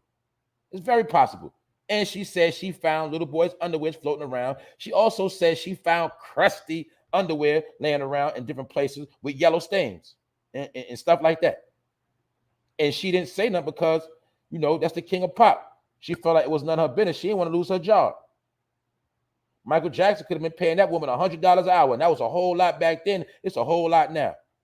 So people sell out for money. That woman might feel like she sold out, and now she wants redemption. These are things that's very possible. So that's all I'm saying. I'm not going to keep beating a dead horse, but we had to look back into this to see if we were stupid, if we were asleep. Some of us, you know, some people wasn't born. They don't know no better. But we think Michael Jackson is some type of God. And you got to remember, the rich people, they know your likes and your preferences, and they'll let you indulge in it till they're ready to blow your ass up. And they what? Use it against you.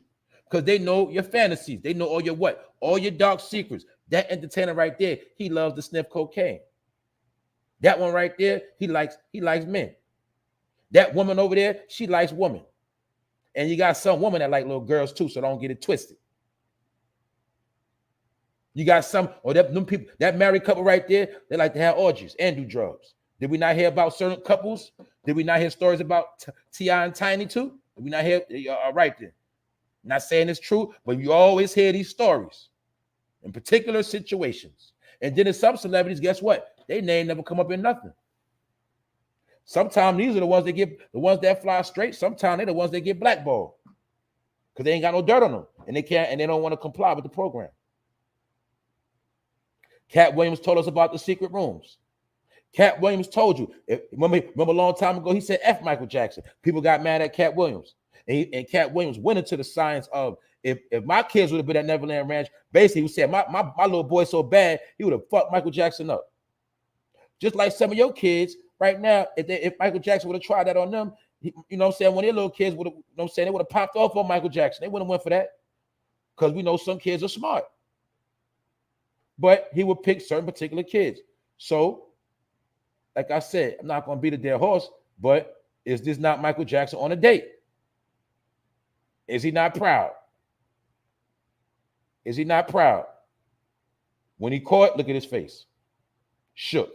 See? A picture speaks 1,000 words. And the symbol, as I was told by a wise man, a symbol represents 1,000 pictures. As I was told by a wise man. Now let's look. I'm going to say it one more time. It's the last time I'm going to say it. A picture speaks 1,000 words. A symbol is 1,000 pictures. This is the symbol that represents 1,000 pictures of this, which means his preference is little boys. And he was bold enough to make that the symbol of his ranch. That's why you had to bring your kids to the ranch.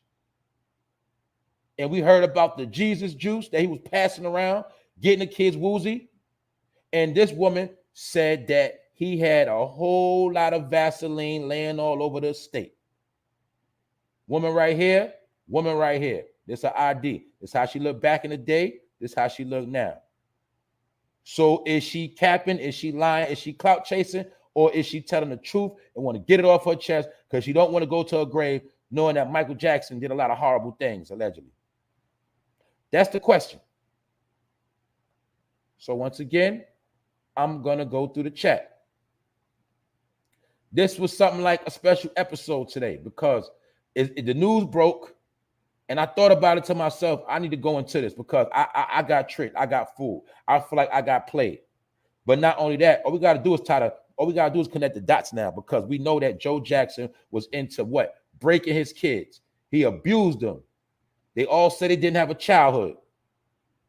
Also in their brain, Michael Jackson felt like he was a kid. So in his mind, he really felt like he wasn't doing nothing wrong when he was with these kids.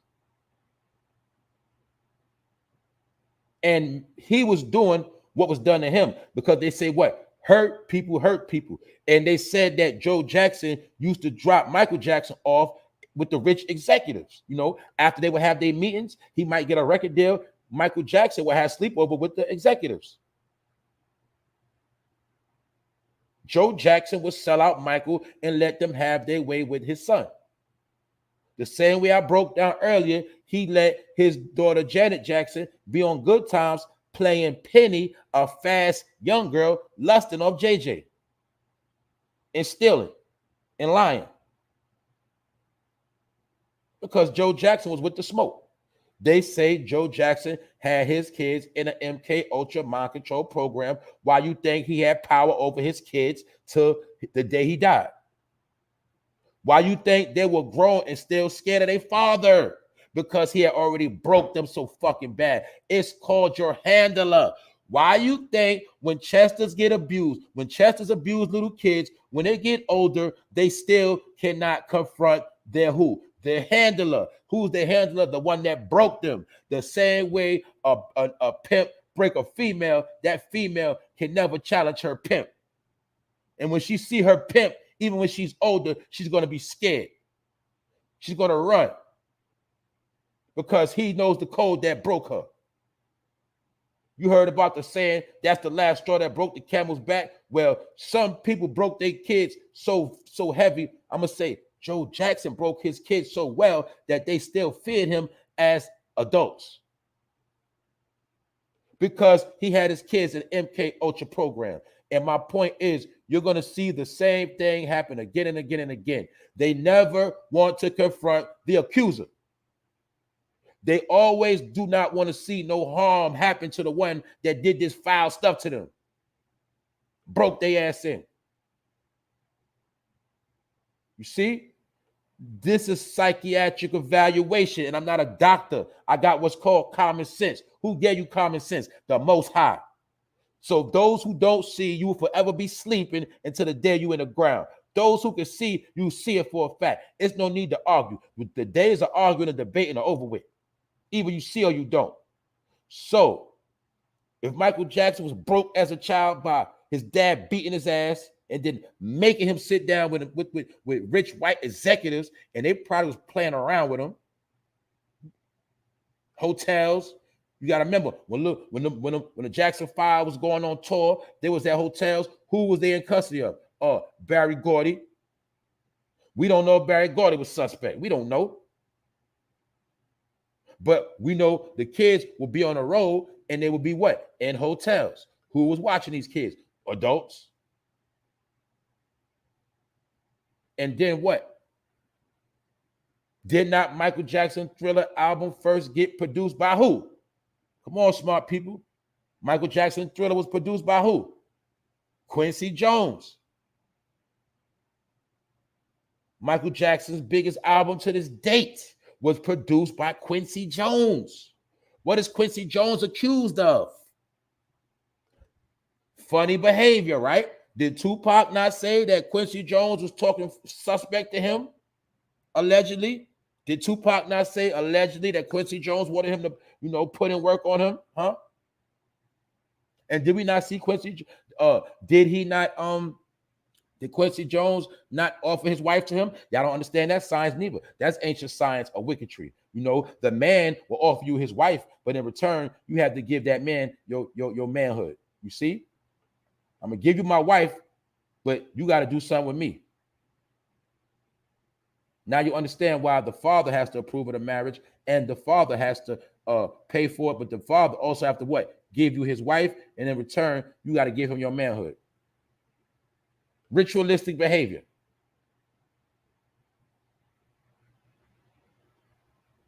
Quincy Jones did not. He offered his daughter to Tupac, and then Tupac turned around and said that the man tried to make a pass at him. Is LL Cool J not accused of licking his lips and dealing with suspect activity? Allegedly, did not a transsexual come out against LL Cool J, wrote a book and everything? Did LL Cool J sue that transsexual that wrote the book? No, he did not. Why he didn't sue that transsexual for defamation of character? Maybe because it could have been true, and maybe the transsexual got proof. I told you, when you play with a celebrity and you go too far with their name, they will sue your pants off. But the LL Cool J sued the transsexual that accused him of coming on 8th Avenue in Manhattan, 42nd Street to be exact, on the back street between 8th, 9th, and 10th. Did LL Cool J sue the transsexual that said he would pick them up and have his way with them? And then wrote the book, did interviews, popped out, and nothing happened to this transsexual at all. Now, I'm saying that to say, does LL Cool J, was he not known for taking his shirt off, licking his lips? Well, women, let me say this to my women. If I pulled up on you right now and took off my shirt and started licking my lips, would you say that was a turn on, or would you say I was a weirdo? I'm talking to you, women. If I sent a picture in your DM right now, me and my shirt off, licking my lips, woman, is that a turn on? Or would you say I look weird and I'm crazy? But is that not a turn on to a person that's down with the rainbow? A man with his shirt off, licking his lips? So my point is, I'm going to tie it all together. Who brought LL Cool J into the acting business? Who was pushing him? Quincy Jones. Remember that TV show, In the House? The TV show sitcom before LL started blowing up in movies. Who was behind In the House? Quincy Jones. You don't believe me? Let's go in a little further. Will Smith, the Prince of Bel-Air. Did Will Smith not act suspect in Fresh Prince? Wasn't he wearing pink back then when it wasn't even cool? Was Will not acting like a female? Did we not recently see the picture of Will Smith and Chris Rock, and Chris Rock was dressed up as a woman, and Will Smith had to date Chris Rock on what? Fresh Prince of Bel-Air? Who produced the Fresh Prince of Bel-Air? Mr. Quincy Jones. I'm showing you the connection. Did Will Smith, after that, he went into movies, did he not have to play a gay role in what? 6 Degrees of Separation, one of his biggest movies. Booyah. Now, let's not forget Mr. LL Cool J. A lot of y'all forgot this. It went over y'all head. Let's go back to one of LL's first biggest movie. What is it? Any Given Sunday. Did LL Cool J not play a fruitcake role in that movie, and he went in the bathroom with another man? A lot of y'all ain't peeping. He went in the bathroom with another man, which was his teammates, which was also showing us that some of the NFL players are suspect, and some of them taking showers together, showing themselves. Some of that is frugalistic behavior. But my point is, in the movie Any Given Sunday, LL Cool J went in the bathroom with another man, symbolizing they were dealing with suspect behavior. So I'm just showed you LL Cool J, Quincy Jones, the Fresh Prince of Bel-Air, Quincy Jones. Also, for those that know about hip-hop, MC Shan also came out and spoke about how he was supposed to be the Fresh Prince of Bel-Air, and he turned it down because the original Fresh Prince of Bel-Air, who was a fruitcake. And he knew they was with the fruitcake behavior. MC Shan turned it down. MC Shan was a rebel to the hip-hop game. That's why he got blackballed. I broke all of this down, and hip-hop been playing us. But MC Shan was not with the smoke. I'm going to tell y'all something else y'all forgot. Well, let me tie this together. Michael Jackson first album to blow up to the highest level, Quincy Jones. The Fresh Prince of Bel-Air, Quincy Jones. LL Cool J, the lip licker, Quincy Jones behind that. Now, let me not forget about this song about KRS-One. And we know KRS-One is tied into who? Bambaataa. And in my opinion, Bambaataa is the one that brought out KRS-One. KRS-One was his voice at that time. In my opinion, I broke all this down already. KRS-One got a story of how he used to be homeless before he blew up. You're also going to see a lot of these dudes got suspect stories behind them. But my point is, I want all y'all to Google it and do y'all homework if you don't understand. Pone, what up? If you don't understand, I want you to Google it right after you get off the show. I'm going to prove everything I say is facts. KRS-One made a song called 13 and Good. See, I remember that song. See, I'm not no special for nobody else. I'm not the smartest person in the room. I just remember a lot of stuff, y'all. A lot of stuff when I was young, I remember, and it went over my head. Now I'm older. KRS-One did a song called 13 and Good. 13 and Good. It was talking about a 13-year-old girl that was getting finessed by a man. And the father let the man have his 13-year-old daughter as long as he gave up his buns in the end. And KRS-One also rapped about at the end of the song, the man pulled out the jar of Vaseline. Don't play with me. I tie all this together. This is what I do. All right? I want y'all to Google it because some of y'all young, y'all don't know. Some of y'all older, y'all forgot. Google KRS-One, 13 and Good. That whole song is about pedophilia. KRS-One was brought out by Afrika Bambaataa. That's why, if you remember, the first person to pop out that was a celebrity, KRS-One came out. He said, I don't give a damn about what Afrika Bambaataa doing. I don't care. It's none of my business. He's the first nigga to take up for Bambaataa. That's why when KRS-One did that fucking rap battle, that verses with Big Daddy Kane, I ain't watched that. I don't care about no KRS-One. And he was one of my favorite rappers. He was one of the first albums I was into, Criminal Minded. So don't play with me. I turned on all these rappers because they was frauds. Most of them. 13 and Good is the name of the song with KRS-One talking about pedophilia. Just so happened he was connected with Afrika Bambaataa. And mind you, this song came out before we even knew what Bambaataa was doing. This song came out in the 90s. Then in the 2000s, we understand what Bambaataa did and what he's still doing to this day. Because remember, pedophiles don't stop. And now we'll see to this day, we always hear about the Vaseline stories. In this song, KRS-One was rapping about the Vaseline. He was talking about how a woman 13 years old and she's good. It's good to deal with 13-year-old. Also, he spoke at the end of the song, the father wanted to take his buns. His pops put out, the daughter's father pulled out the jar of Vaseline and was ready to get busy. He had a video for this. They was promoting it back then. It came out. Guess when it came out? The 90s, which was around the same time when Michael Jackson was dealing with the same behavior as when KRS-One dropped that song, 13 and Good. Don't play with me. Don't play. So my point is the Chester behavior has always been promoted and accepted. It's just that it was going over people's head. People didn't protest, and people didn't understand what was going on. 13 and good. You make sure you Google if you ain't here. I'm gonna make sure I put the link in the description box because I'm pretty sure it's still on YouTube. 13 and good. KRS-One, your favorite rapper from BDP that some of you old heads don't want to let go of. I've been let that nigga go a long time ago. You still love KRS-One. He the greatest rapper. Fat Joe praised KRS-One. That nigga got a song 13 and good talking about Chester behavior, and he is down with Africa Bambaataa to this day. So don't play. And that song came out, if I'm not mistaken, that song came out in 93. When Michael Jackson first got brought up on these charges, it was in 93. And 96 is when he was still fighting the case. But it all happened around the same time. So don't play with me.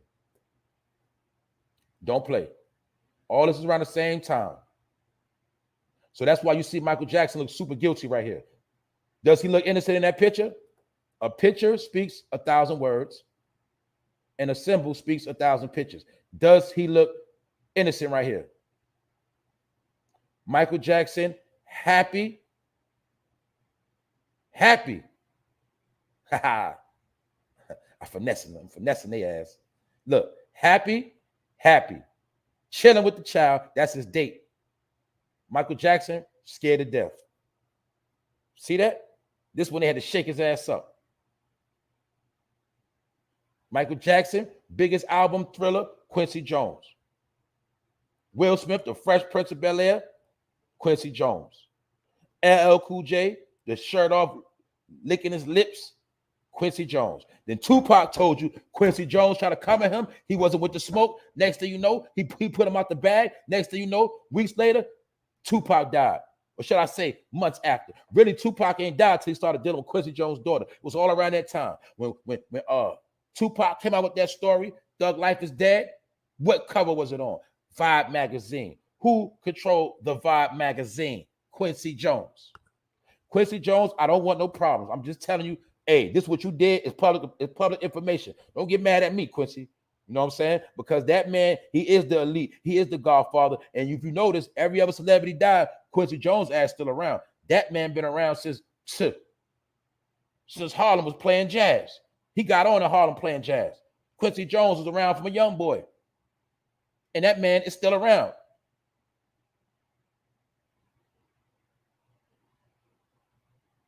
Quincy Jones.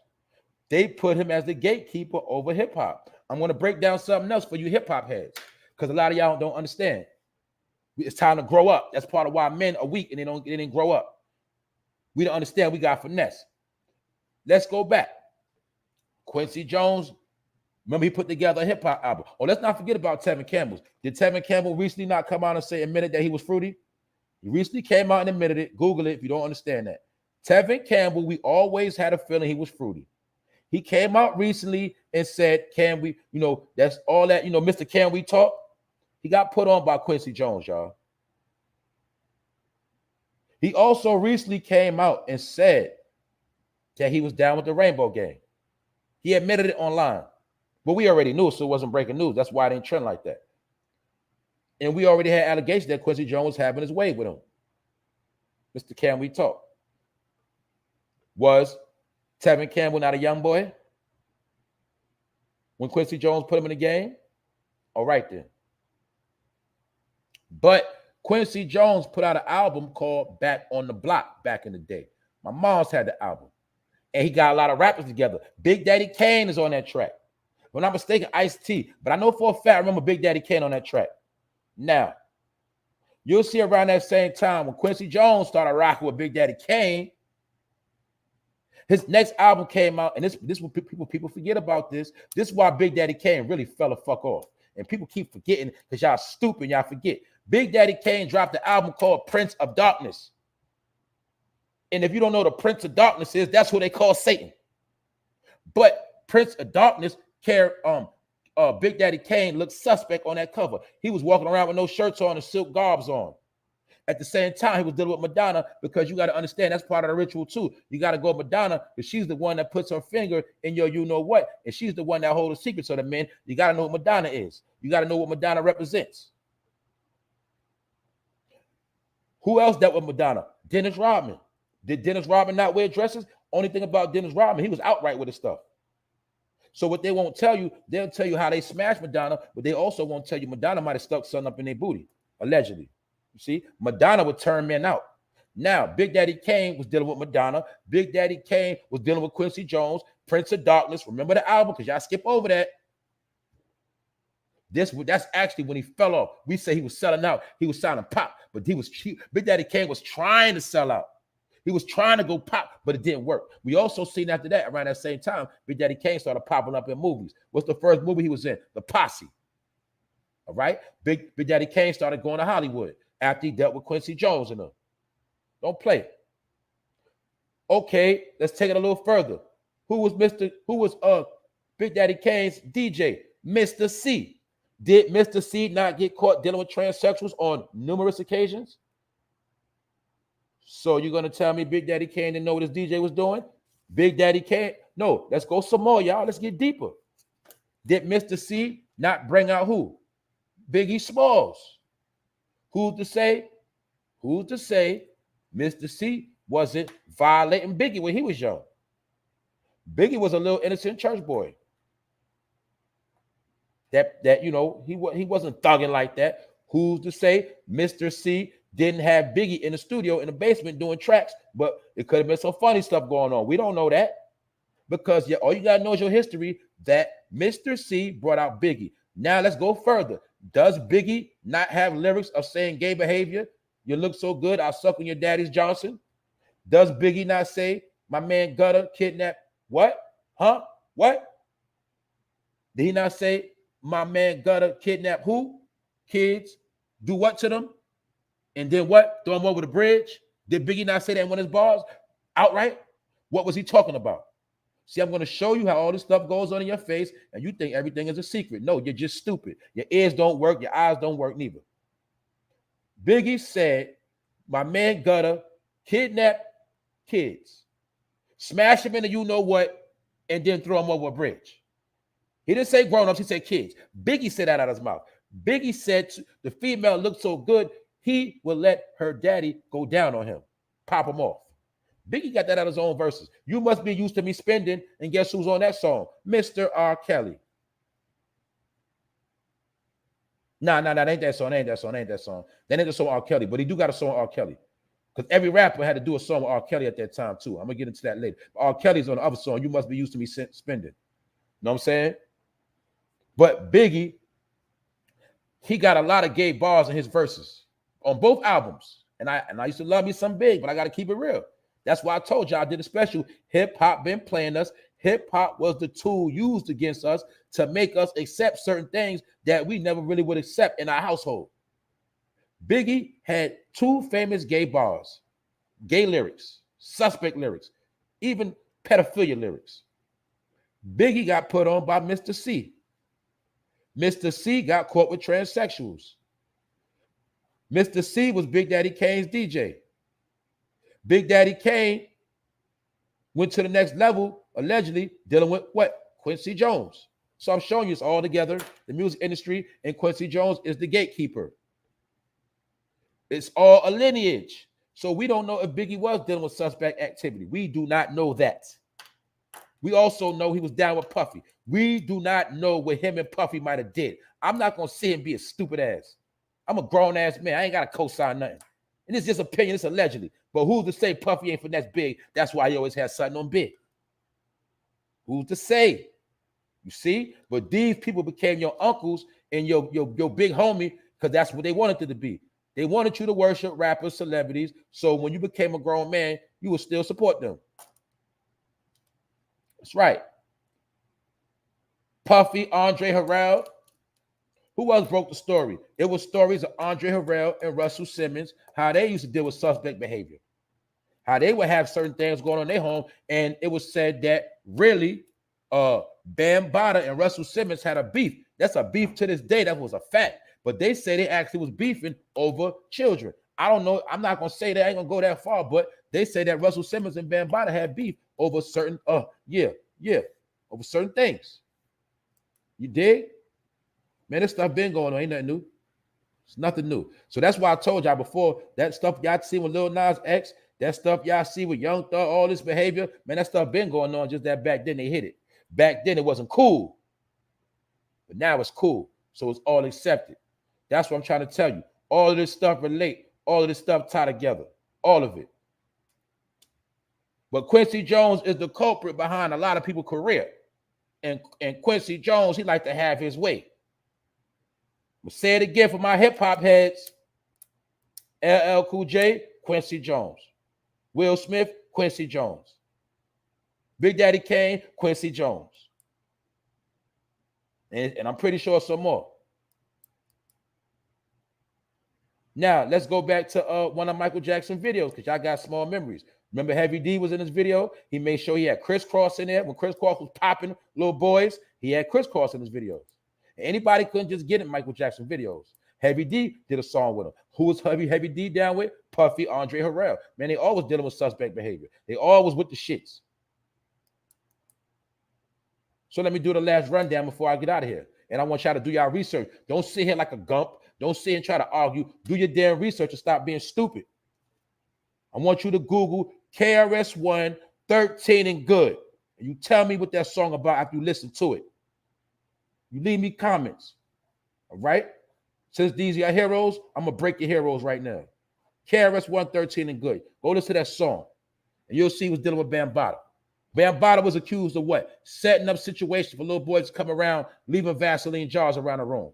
What did this woman accuse Michael Jackson of? Leaving Vaseline all around the rooms. On the golf cart, in the train room, in the jacuzzi room, everywhere. Vaseline.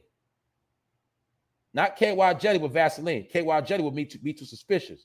Vaseline is not suspicious, allegedly. Because Vaseline is used to put on your skin. It is used to put on your lips. Yes. But the reason why, in my opinion, it was all over the place, because when you're in a mansion, you're not going to leave from this room and got to go all the way to the other side of the house to get some damn Vaseline. So he had to have it convenient. Plus, he didn't want to get peeped out. So he would have it in every room. It makes sense. The woman also says she found crusty drawers hidden in certain locations behind file cabinets, underwear, little boy underwear floating in the jacuzzi, with Michael Jackson drawers floating in the jacuzzi, and we all know they was drinking Jesus juice. Is what he called it. Alcoholic concoctions for kids. That now we might call it those Mike Hard drinks. Stuff like that. But Michael Jackson was dealing in the same activity. What? Having kids around, Vaseline around. Neverland Ranch, the grown man that never wants to grow up. He called himself Peter Pan. Peter Pan is the goat god Pan, and he deals with the children, aka the Pied Piper. He leads the children into the woods, and he violates the children. Go look it up. Don't be stupid. Everything is out here. Let me tell y'all something, man, because I don't want to knock people hustle. We are in the time of information. Some would say we're in a time of revelation. What is the key word of revelation? To reveal. Reveal. Everything is already out the bag. Everything is in your face. Everything is public information known as Google, libraries, but they knew that you would be asleep and you would not want to look anyway because you'll be too lazy, worried about some stupid shit. So they don't care about who know anyway. All right, okay, for one, they know you ain't gonna do nothing. For two, they know you too lazy to even do your research. And three, they know you're ignorant, so they know you don't care. But meanwhile, it's a child being violated every day, right in your face, and you don't understand that. I told you how I feel about when I see kids outside, so-called raising money for the football team, or they raising money for the cheerleader squad, and I see grown-ups around collecting money, and the kids just so happen to be dressed a certain way. I pay attention to that. Some of y'all don't. But the symbols in your face. This the woman that came out and spoke and spilled everything on Michael Jackson. This how she looked back then. This how she look now. I told you this symbol, what it represents. You see him sitting on the devil horns of Pan, aka the Baphomet. And we also see the symbol on the lawn. We also see the clock. For those who don't know about the clock, and who Father Time is, Go look up who Father Time is. When you understand who Father Time is the Grim Reaper. That's why Father Time is always on your head. Father Time is always on your ass. Father Time is the Grim Reaper. See, I'm going to give you a couple lessons of knowledge for my people that are into the occult. All these people are the same people. They switch names. Father Time is the Grim Reaper. The man that walks around with the sickle that lets you know your time is numbered. And any day you might be out of here. That's what the clock represents, the time. That's why I always say you got to know what time it is. Because if you don't know what time it is, the Grim Reaper will surely be knocking on your shoulder before you know it. The Grim Reaper will be on your ass before you know it. Because you don't know what time it is. You're sleeping. When you take an animal to the ASPCA, what do they say? What do? They put it to sleep. But what does it really mean? They kill the animal. They put it to sleep. That's why most of y'all are already put to sleep. You're already dead. That's why they call you dead man walking. Because you're asleep. And Father Time has manipulated your whole life and you're already dead. So it's just a matter of time for your ass in the ground. Father Time is the Grim Reaper. You dig? Like right now, we're in a pandemic, we're in a crisis. It's just a matter of time before more people die. It's a matter of time before more people are out of here. It's a matter of time before more people are in jail or OD from fentanyl. Because Father Time controls the clock. Grim Reaper is always lurking. You dig? That's what it is. This ain't nothing hard. You don't understand the clock was made by somebody. The clock also represents Saturn. If you understand what Saturn is, you'll see Saturn, Father Time, Grim Reaper, they all go together. You dig? Some of y'all are going to catch it, some of y'all know, and some of y'all will never know. So it don't even matter. So that's right here, the child symbol. Last time I'm showing you, child symbol here. Of all symbols, why did he show the child? All right? And why is this the symbol for DreamWorks that make what? Child films. Michael Jackson with a child. Michael Jackson with a child. And we know it's a whole lot more pictures of Michael Jackson with a child. And when you ever seen him with a black woman with a beautiful body banging, or any brown woman with a beautiful body banging, he was with what? Diana Ross, that was his mammy. That was like his mama. He was with Elizabeth Taylor. That was like his mama. You know to this day how gay men hang with women. That's what he was doing, allegedly. Elizabeth Taylor, his mother. That was like his mother figure that he never had. Because Kathy, his mother, Katherine Jackson, she never saved her young boy. She always turned her back on him and let Joe violate him. And Joe let the men in the executive rooms violate him. Because Joe was an extortionist and he was pimping his own kids. When Michael Jackson died, who had control over his estate? Joe Jackson. Joe Jackson was the devil himself. But some people say he was a good father because he disciplined his kids. No, he was breaking his kids like how you break a cattle, how you break a dog. He was breaking his kids to prepare them and prep them to deal with homosexual behavior by older men and have his daughters promiscuous with older men. That's why even when LaToya left, all of them left, they always dealt with older men, older white men. All right? But Michael Jackson clearly did not want to lay up. So I'm going to tell you again, 83 people in the room. Can you imagine Michael Jackson smashing a female smashing a female? Can you imagine him really putting in work, talking dirty? You know what I'm saying? Sucking on her nipples and just doing whatever. Can you imagine him being a grown man with a grown woman? No, because he wasn't doing that. He didn't think like that. He always wanted kids. That was his preference, to chill with kids. I'm not going to say he did that, but why would a grown man want to chill with kids? And I'm going to ask every person listening right now, would you let your child chill with a grown-up right now? And you don't know where they're going. You don't know what they're doing. No, I'm talking about no kin related. Would you let... Oh, I came to pick up so-and-so. I came to pick up little Johnny. Where y'all going? Oh, we going to the studio. Or we going to a basketball game. You going to say, all right, and he going to take Johnny to the game. And you don't even know what they're going to do after the game, before the game, and they're going to go to the game holding hands. So I'm going to ask you again, would you let a 12-year-old, would you let your child hold a grown-up hand? I told you, I'm going to say it again. For you parents, do you hold your child hand? Once your child is in middle school,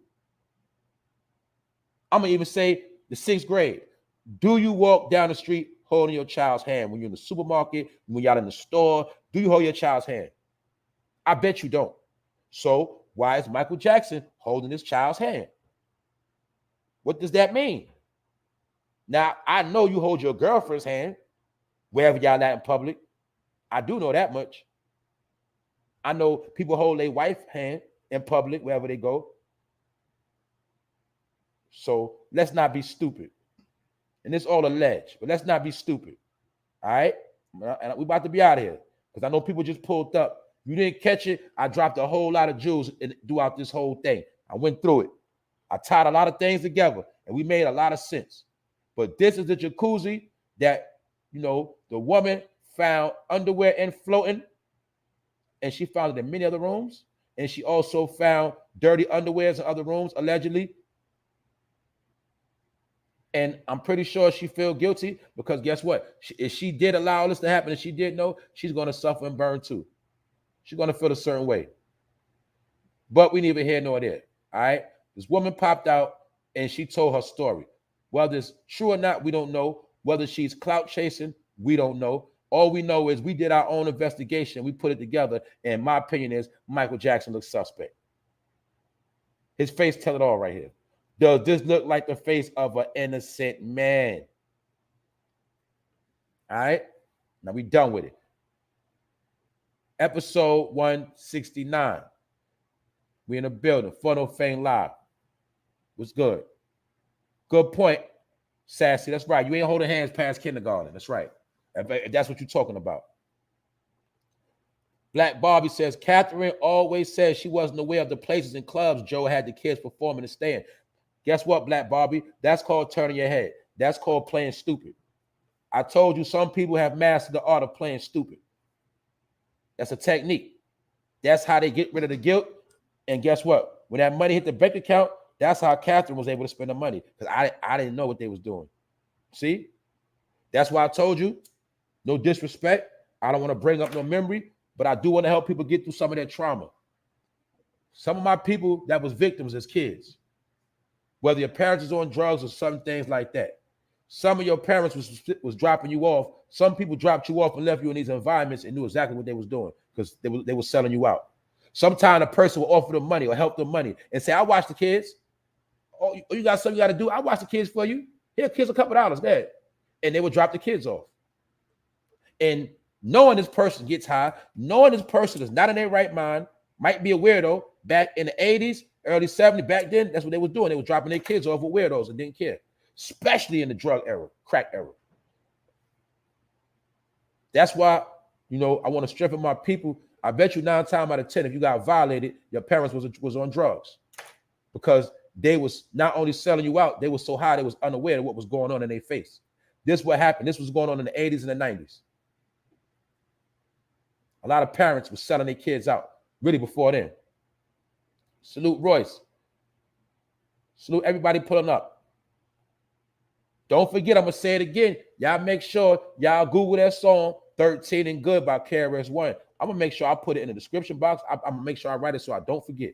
And you're going to see how that song KRS-One was talking about dealing with a 13-year-old. And at the end, the father wanted his booty. You dig? Telling you. So let's go. Let's go through. I'm going through some more. What y'all talking about? That's why I'm protective over my children. I know too many people that have been victimized, and I cannot allow mine to become one. Exactly. The main way to stop it is just being aware and not being stupid.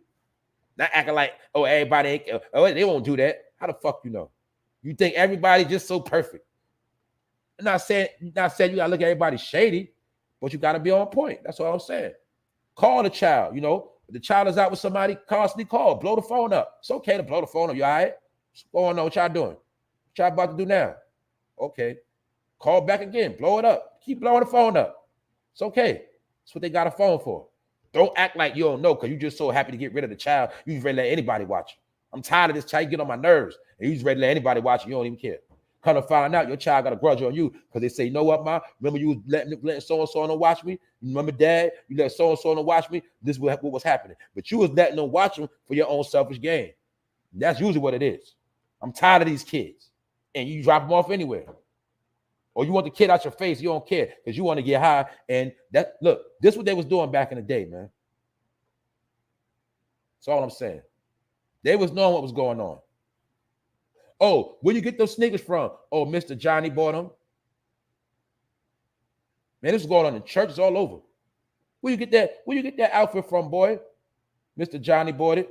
You ain't even gonna question who the hell is Mr. Johnny. Why the hell Mr. Johnny buying my son new sneakers and kicks? See, that's how they did it back in the day. Or we're gonna take the kids to Great Adventure. As other people know, it's Six Flags. Oh, yeah, we taking the kids. Yeah, we taking the kids to Six Flags. You don't even know what they're doing. See? They're gonna buy them ice cream, give them a whole bunch of money, send them back home when they finish with them. You thought they were just being nice, taking your kids out. Come to find out 20 years later, the kid grew up traumatized and say, Mr. Johnny finessed me when I was young. He was finessing me the whole time, mama. I ain't know. See? That's how it works. Stop being stupid. James Hall, right. My daughter could only stay at my mom's and my sister's house. That's right. Talk about it, parents. That's right. Annette Harlem, 15, 13 and good explains a lot. Everyone should see the video. Y'all better see the video. And remember, KRS-One, Africa Bambaataa. You know, in my opinion, Africa Bambaataa was behind KRS-One the whole time. I broke it down on Hip Hop Been Playing Us. It's on my channel. Go to the playlist section. It's a list of videos. One of the first series I did when I came out. I broke the whole thing down. Hip hop was playing us the whole time. The whole time they was dealing with pedophilia. The whole time they was promoting rainbow activity. They was on drugs. They was doing a lot of weird behavior. And this happened right in our face. But we did not peep it. So now you can peep it, stop being stupid, and stop worshiping hip hop. All right? You can make your rap songs. You can make your music. I'm just saying. You got to understand. As far as all them OG rappers and all that, man, I ain't got no love for none of them. A lot of them was with the shits. But you got to look up KRS-One, 13 and good. That's right. One of the first gay gatekeepers. That's right. Bambaataa is to hip hop what Quincy Jones is to R&B. Gatekeepers. You have to go through them, or you had to at that time. All they did was replace Bambaataa with Russell Simmons and people like Puffy. That's it. They just replaced them. They replaced the gatekeepers. That's all they do. That's what y'all was taught was called the door. The door has a gatekeeper. You have to go through them first. You know what I'm saying? They might not always do nothing sexual. They might make you do particular drugs. You know what I'm saying? Or you're a female, they might make you gotta let another female go down on you. Stuff like that. Kima, Keisha, and Pam from Total, did not one of them look suspect? Missy Elliott, is Missy Elliott not suspect? Did Missy Elliott not come out? Huh? Do you know about Sylvia Rome, Elektra Records? When Missy was signed to, then you'll see why Missy blew up so early. They said she was Sylvia Rome pet. Busta Rhymes, he blew up. Busta Rhymes came out with Leaders of the New School. That nigga ain't blow up till he left them alone. He went to Elektra Records. Then I already did all videos on this stuff. Busta Rhymes, you got to go back to his old catalog. He was dressed as suspect. He was dealing with suspect behavior. You don't believe me? You Google past the Courvoisier, and you will see Jamie Foxx, Busta Rhymes, Puffy. No, you're going to see Puffy, Jamie Foxx, Busta Rhymes walking around with robes on, dancing together, which represented they were in a spa room. Nowadays, they got gay spas. They were dancing in the videos, hugged up, saying Pastor Courvoisier with robes on. So let's break it down. My people who are slow. I got to put it in lame man's terms. All right, ladies. You came home and your man was dancing in a room with two other men. They had their robes on. They wasn't doing nothing. They just had the music playing and they was in a room dancing with their robes on. What would you say? See, I'm going to show y'all. You're going to learn common sense today. I'm going to say it again. If you came home and your man and his homeboys was in the living room blasting music with robes on, like they fresh out the shower, what would you say? Oh, they just dancing. Well, that's what they was doing in Pastor Courvoisier video by Busta Rhymes. Now, you go Google that too. I gotta remember to put all the stuff in the link, man. I'm gonna give y'all history today. We're gonna learn something today. We're gonna take a good history lesson. See, go watch Busta Rhymes, Pastor Courvoisier. Go watch it. Busta Rhymes dealt with a lot of freaky behavior, a lot of suspect behavior. But y'all think Busta Rhymes real? Oh, because he talked that talk. Now he Muslim. Man, get out of here, Busta. You's a Buster. And you can take it how you want to take it, nigga. I'm keeping it real. You know why? Because I don't want the new generation to be fools. All these dudes was playing us. Same way, this is how Chester's come on my chat. See, when you talk that talk, I told you, this is how they always going to do. All you got to do is watch the pattern. Sit. All right? So go watch Pastor Courvoisier. And you'll see Busta Rhymes dancing around with robes on. We also know Jamie Foxx in that video. What did Jamie Foxx blow up from? He also was in a movie Any Given Sunday where I told you LL was doing suspect things. Oh, you don't believe that? What else is Jamie Foxx's famous character? Wanda from In Living Color. Dressing like a transsexual woman now. Before Medea, Jamie Foxx, that's how he got in the game. Don't get it twisted. Let's bring it up to date even more. When David Chappelle got rushed on stage, who did they say was the first to come on stage and put hands and beat the man up? They said it was who? Busta Rhymes and Jamie Foxx. Pastor Courvoisier. I've been knowing all this stuff. Me and my people used to joke on this stuff back then. We been knew they was suspect. We was young. We was in them offices. We was around. We tried to figure out, man, how certain people get the blow up and we got better music and they act like we ain't got nothing. Or, you know what I'm saying? Because we wasn't with the smoke. We was too tough. We was too gangster. So they know who they could pick and choose and play with.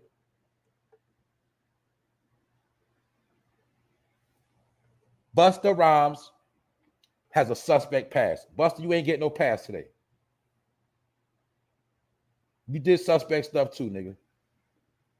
And we all heard about the Hollywood couch. Let's do some more digging. Because I got a little bit more time. Okay. Harvey Weinstein. The man that's locked up right now. The one they said was, no, the one that got taken down by the Me Too movement. Harvey Weinstein. Right? Harvey Weinstein was a film director. He was that dude. And every black actor got a movie with Harvey Weinstein. That's why you see, since he been locked up, ain't no more Best Man movies. Ain't no more Paid in Full. You see, none of these motherfuckers can't get on the screen no more. They don't get no blockbuster movies because Harvey Weinstein, the one who brought him out. Who's Harvey Weinstein? The one that got taken down by the Me Too movement. The man that sponsored the movie you love, Paid in Full, with Dame Dash. Who was Dame Dash dealing with? Aaliyah. Who was R. Kelly dealing with? Aaliyah. Was she not the young girl that was promiscuous, allegedly? Was she not permitted to be around grown-ups by who? Her parents. Was it not consensual? Did her parents not sell her ass out early? Yes, they did. Because when you sign a deal as a teenager, as a young kid, you got to get permission by your parents. So that's why I'm telling you, parents were selling out their kids. The same way they do on that show called what? Is it called Toddlers and Tiaras? Something like that? Tiaras and Toddlers, something like that? Yeah. And those are the parents that sell their kids out. Why? They have looking grown, lipstick, makeup, little kids. That show is for Chesters. But you didn't know that. Right in your face. Oh, you don't believe me? I'm going to break it down once again because some of y'all slow. If you came home, ladies, you came home, your man in the crib on the couch watching Tiaras and Toddlers, whatever that show called, he's sitting there watching that show. What you going to say? The same way that little people with the midgets, that's for people that like midgets and lust off midgets. If you came home and your kids was watching Tiaras and Toddlers, whatever that show is where they dress them little girls up like they grown, the same kid called what? JonBenet Ramsey, the little girl that was dressed grown that they never found to this day. That was the same energy. So I'm going to ask you again, if you came home, women, and your man was watching Toddlers and Tiara, what would you say? Is that normal? Is that regular? Or is that a show for Chesters? I'll wait. Anytime you see a little girl with makeup on, they try to make her look grown, that represents Chester behavior. Whatever they want to show you, they put it right in your face. I told you that. What's another show that deals with promoting promiscuous young girls? Is there not a TV show? I don't know if it's still out. with the young girls having step classes, and they had a step battle competitions. That they came on Lifetime. Did they not have those young girls dressing promiscuous, acting grown? So I'm gonna ask you again, ladies, if you came home and your man was watching that TV show, or he in the crib by himself. Now I can see he with you, y'all watching together. He in the crib by himself. You come, you bust through the door. He's sitting there watching the show with the little girls having dance competition. The teenage girls that wear tights, they wear all that. You know what I'm talking about. Chester behavior. Have a blessed day, Poem. So I'm showing you patterns. You can tell a lot about what people entertain. That's why so many people, mostly men, let's clarify that too. I'm gonna clarify this. Because I'm tying it all together. I'm going somewhere with it. I'm not gonna say that's a reach, Miss Deja. I'm not gonna say that. I'm not saying there's nothing wrong with that. I'm not saying, look, for a regular mind, there's nothing wrong with that. But you got to look at, you got weirdos out here. That's what I'm saying. You got weirdos. That's all I'm saying. My point is this, all right? With R. Kelly, who are the main people that go hard for R. Kelly? Is it men or is it women? I seen some women come to his defense now. Don't play around. I actually seen more men campaigning for R. Kelly. I see more men campaigning for R. Kelly than I actually seen women. So I understand. I know what all that stuff means. So I don't went into different scenarios. I done showed you different things. It's up for you to connect the dots and pay attention. But yeah, it's entertainment. But we got to understand, stop worshiping these people, because some of them are weirdos and they know they weirdos before they give them money. Therefore, if I give a weirdo some money, I can have my way with him. I can control him because he's stupid anyway. And what they say, money don't change people. Money actually enhances people's behavior. Like, right? If I like to buy cars and jewelry now, if I get a deal, what I'm going to do? I'm going to buy more cars and more jewelry. If I like to go to the strip club now as a regular broke dude, when I get more money, what I'm going to do? I'm going to go to the strip club and trick on more women and bigger women and more. You understand? You only going to enhance what you already like when you got money. That's all you're going to do. So money don't change people. Money shows you who they are a lot of times. That's it.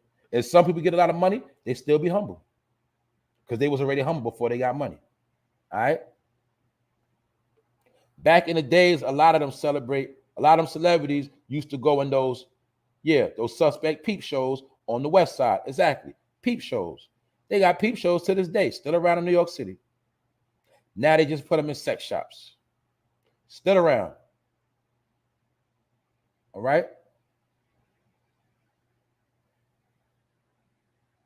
That's all I'm saying. I'm gonna run through it one more time. I'm gonna get out of here. Hold up. Because you don't have nothing uncommon with them besides the fact that you once was their age. Who else in here? What y'all talking about in here? Hold up. I missed this one.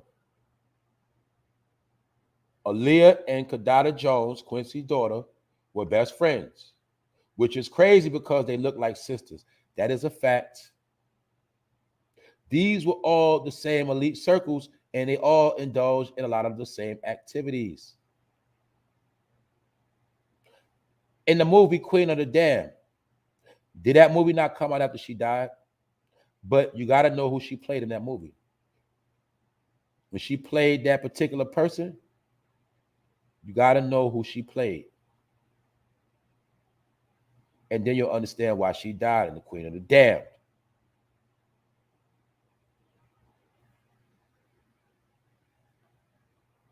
But Dame Dash was dating her. He was way older than her. Even though she was grown then, he was dating her. Everybody did. We forget.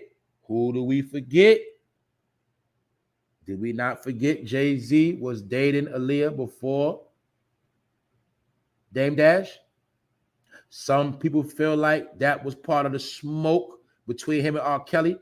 The whole best of both worlds catastrophe. Behind the scenes, they say that was because of Aaliyah. And you'll see, giving y'all history right now.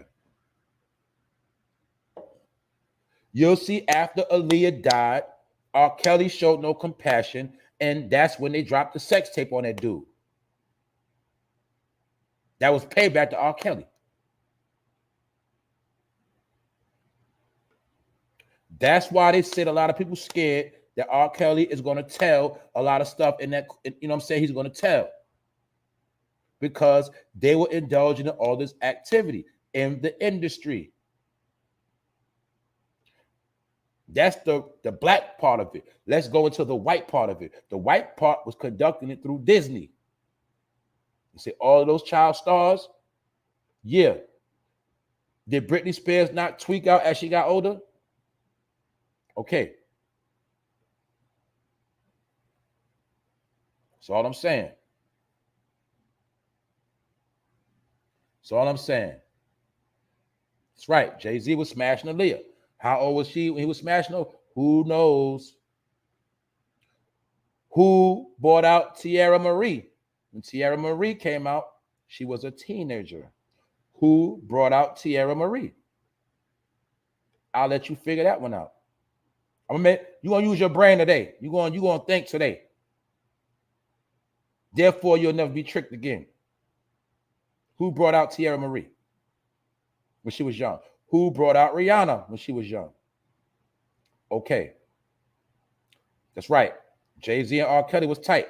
Every rapper at that time of a certain caliber had to do a song with R. Kelly. Oh, good one. Good one.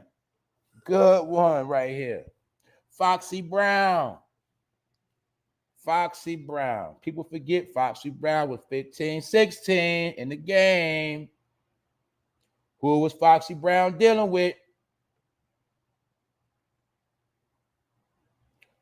Who had a feature with Foxy Brown? Okay, let's not be stupid. Do you think? No, you don't. Okay, let's look at how Foxy Brown was conducting herself, and it was promoting her to be very promiscuous. Also, Lil' Kim. See, they were promoting young girls. But we know for a fact Foxy Brown was around grown-ass man when she was a teenager. That's all I'm saying. And you'll see they all frequented the same circles. Right? So I showed you Michael Jackson situation. I went into the hip-hop situation. I showed you different things and scenarios. And I also told you that when you're looking at half of these black celebrities, all of them had to go through Harvey Weinstein production films. I'm talking about Set It Off. All your favorite movies, go back and watch them. When it come on, it'll say, not only New Line Cinema, it'll say Weinstein Films or Weinstein Production. One of them, The Best Man, all them black movies was going through Harvey Weinstein. That's why you'll see, ever since he got locked up, your favorite black actors cannot get a major movie because they were going through Weinstein.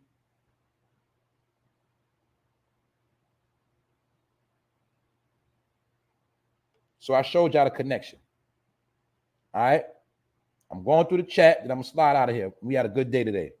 Episode 169. We broke it all down. We went into it. We got busy today. Don't get it twisted. We did our homework.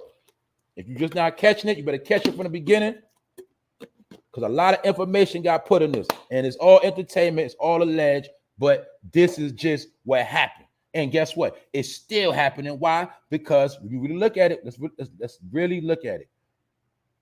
Chesters and rich pedophiles never really get brought to justice. That's all I'm saying. So my point is they're all still walking around. Look at everyone that dealt with some suspect and they're walking around. Look at everybody that was accused. They're still walking around. So that's what all that was about. When Michael Jackson got accused for all that behavior, he was still able to walk around. Oh, y'all forgot something else. Which rapper brought Michael Jackson to the stage? Remember Summer Jam? Everybody praised Jay-Z. Oh, he brought Michael Jackson on the stage. I wonder why. And what did that represent? Him bringing Michael Jackson on the stage. Out of all entertainers, Jay-Z brought Michael Jackson on the stage. And y'all was happy. We all was happy. But we was getting played the whole time, all right? It's simple. But a lot of us was young. Some was not born then. And some of us just was asleep. Jay-Z brought Michael Jackson on the stage. After all, and remember, that was after all of this. After all of this happened, all these allegations, Jay-Z had the nerve to bring that man on the stage. All right? So I'm not just trying to slander people. I'm just saying. And that is the face of guilt. That is the face. Okay, you don't, that ain't the face of guilt. All right. If you got locked up for a crime, shooting, murder, or any type of crime, if you did this in the room where they question you, they're going to say you're guilty. They're going to look at people that know psychology, know it's also a sign of looking down is a sign of guilt. The thing he's doing right in this picture is a sign of guilt. And people that train to study this, they know what that means. That is a sign of a guilty man right there. So that's why when he got off, it was a big celebration. But the main one celebrating was the Chesters. All right, I ain't gonna repeat it no more. I said what I had to say. I'm done. It's all alleged information. It's right in your face. So the question is, did Michael Jackson do it? His maid said a lot of different allegations. We heard those same stories in other situations. I just tied a whole lot of stuff in together. And Michael Jackson did not make it that big until Quincy Jones put out the album called what? Thriller. All right? That's that. When I was young, the older dudes was tearing them young girls up. Yes, we know that. Yes, we know that. That's right. Annette says, yep, reading body language is serious in the rooms. That's right. People that deal with this, they're trained to study behavior. People don't understand. These people go to school and they have to take up psychology. It's certain, that's how I know. I studied this stuff. I'm trying to tell you, man, I'm self-educated. I ain't been to college for none of this stuff, but I studied it. That's how I know somebody lying to me. I know a liar. Niggas can lie all day to me, but I know a fucking liar, all right? There's certain things they say, there's certain things they do, there's certain gestures. I know a damn liar, all right? You can't fool me. It's certain patterns. They all have the same damn pattern. All you gotta do is watch. That's why a man or person, anybody that's lying, they will never look you in your eyes. I'm gonna give you a jewel. I'm gonna give you another jewel. Jaheim J, what up? When somebody telling you something, right, and you don't believe it or not, you tell that person, look me in my eyes and say what you just said. Look me in my eyes and say it again. I bet you they can't do it if they lying. Now, I used to do that playing around with people. Because a person that's a lying up, they can't look you in your eyes when they tell you that lie. They can't. Yeah, some people can tell a lie with a straight face, don't get it twisted, but it's very, very hard to look somebody in the eye when they're lying, especially when it's a real bogus lie. They can't do it. All right? So that's it. I did 2 years of psychology. Trust me, I know a lot. That's a fact. It's a fact.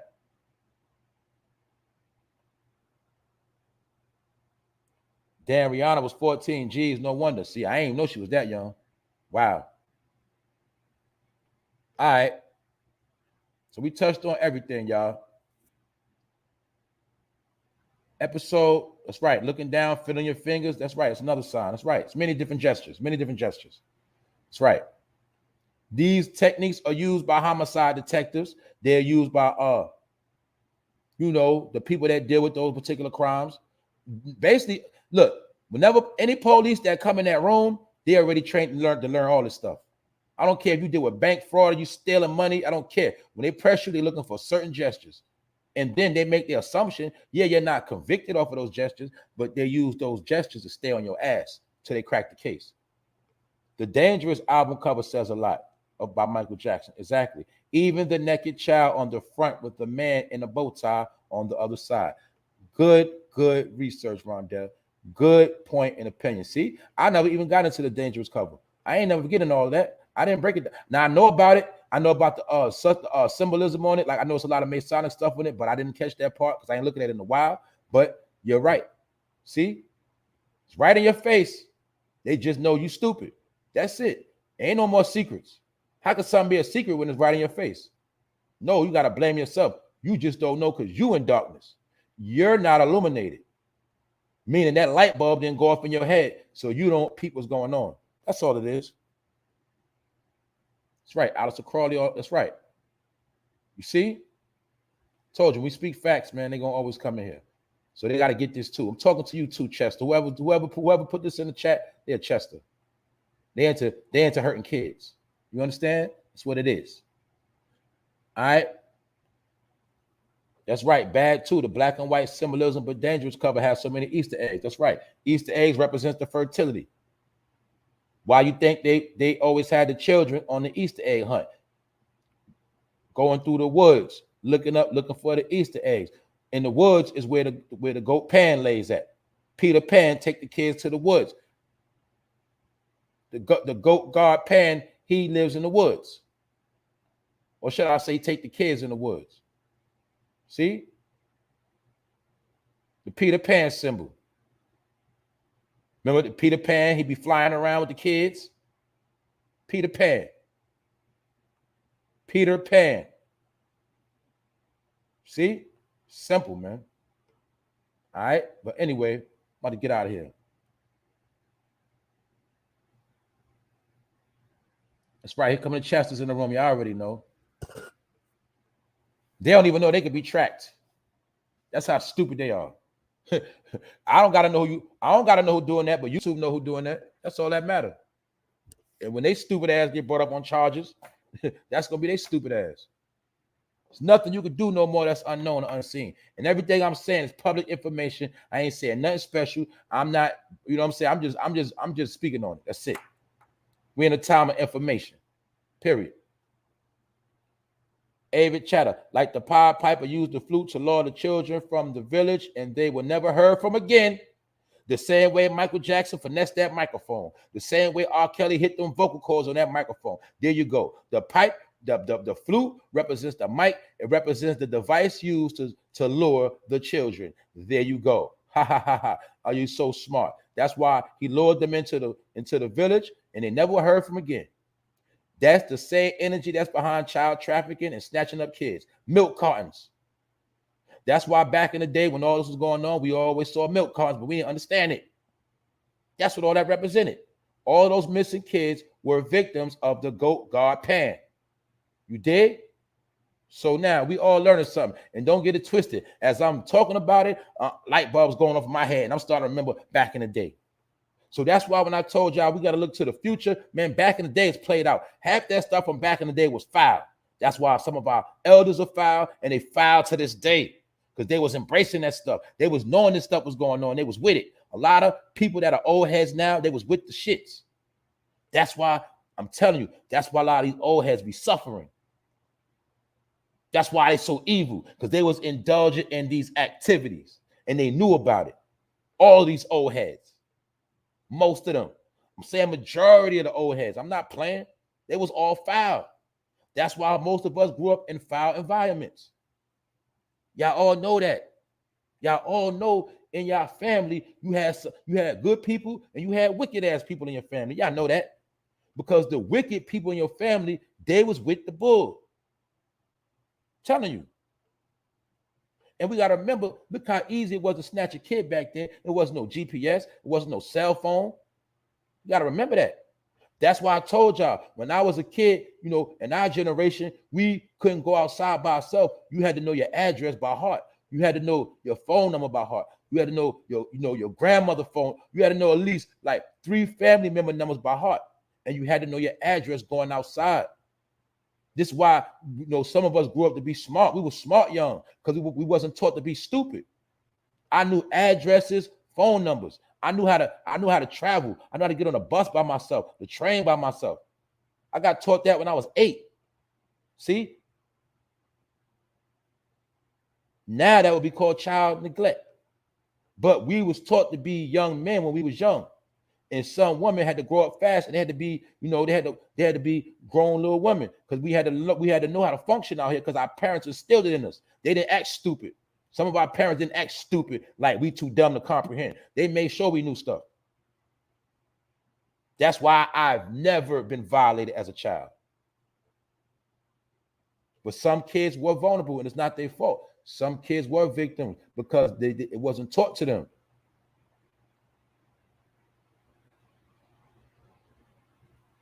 Supposed to say stop, no, go, tell.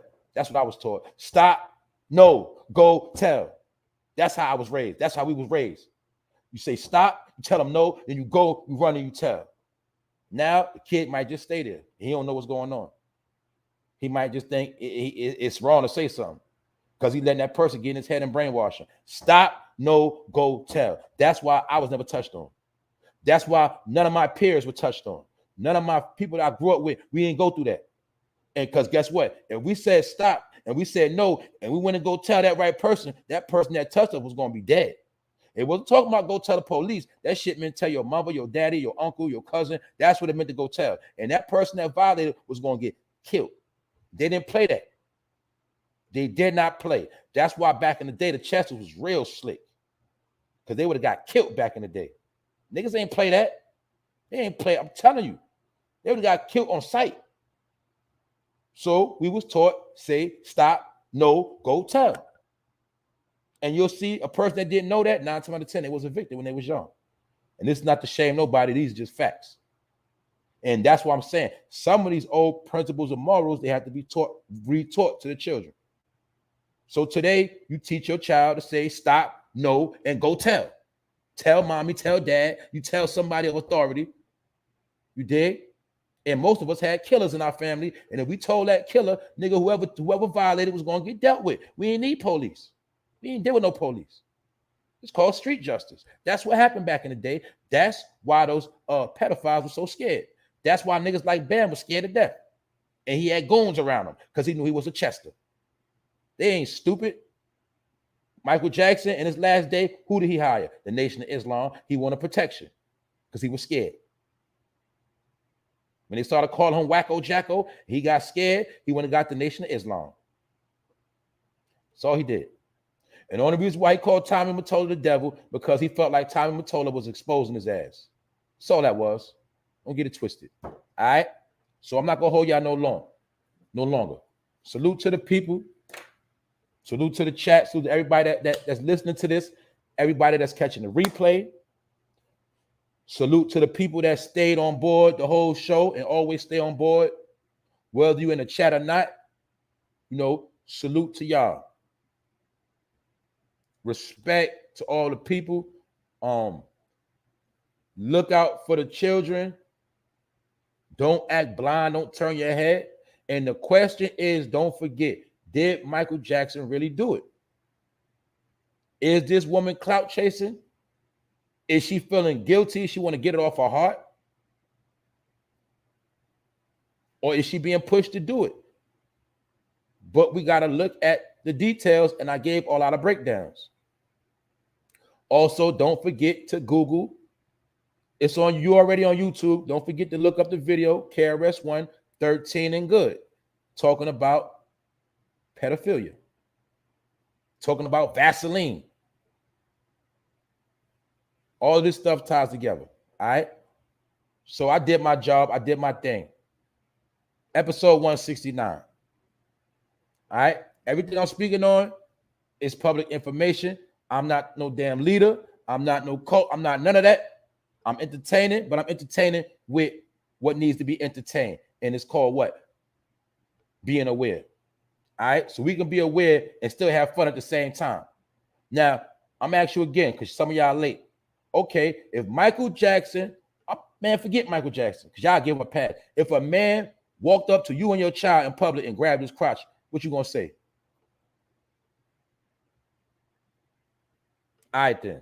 So why was it cool for Michael Jackson to grab his crotch on stage in front of all these kids and all these people? And he did it a whole lot too. That is a perverted gesture. All right, but you thought it was normal. But now we're grown and we got wisdom, we could see, man, that stuff, none of that stuff was normal. I'm telling you, I'm telling you, man, order a pizza, right? And the pizza man come to your crib, and after you get the pizza, he grab his crotch and say, hee. I bet you gonna say, man, this dude crazy. I bet you. But Michael Jackson was able to do that for years, and niggas thought it was cool. See, I'm done with it. So I want y'all to, I don't want to hear nothing about none of that no more. And I don't want to hear nobody worshiping no damn celebrity, because they ain't God, all right? They're nobodies, and they're falling right now. That's why this being spoken on, because we're in the last day, and they got to get revealed that all of them are frauds. All right? And what did Michael Jackson do for your hood? What did he do for your community? What did he do that affected the people in general? Other than what? Made himself famous for sleeping in the bed with kids and chilling with kids. I'm done with it. So y'all already know what time it is. To my peoples, you know I got number love for y'all. Y'all enjoy y'all day. We're gonna keep it pushing. We're gonna get to it. We're gonna handle our business, and we're gonna look out for our people. That's what it is. So salute to everybody that caught this show. For No Fame Live, episode 169. I will be back again. You already know. If you get bored, you go dig through the catalog, because every show got a jewel within it. And with that note, y'all already know I'm out of here. 1.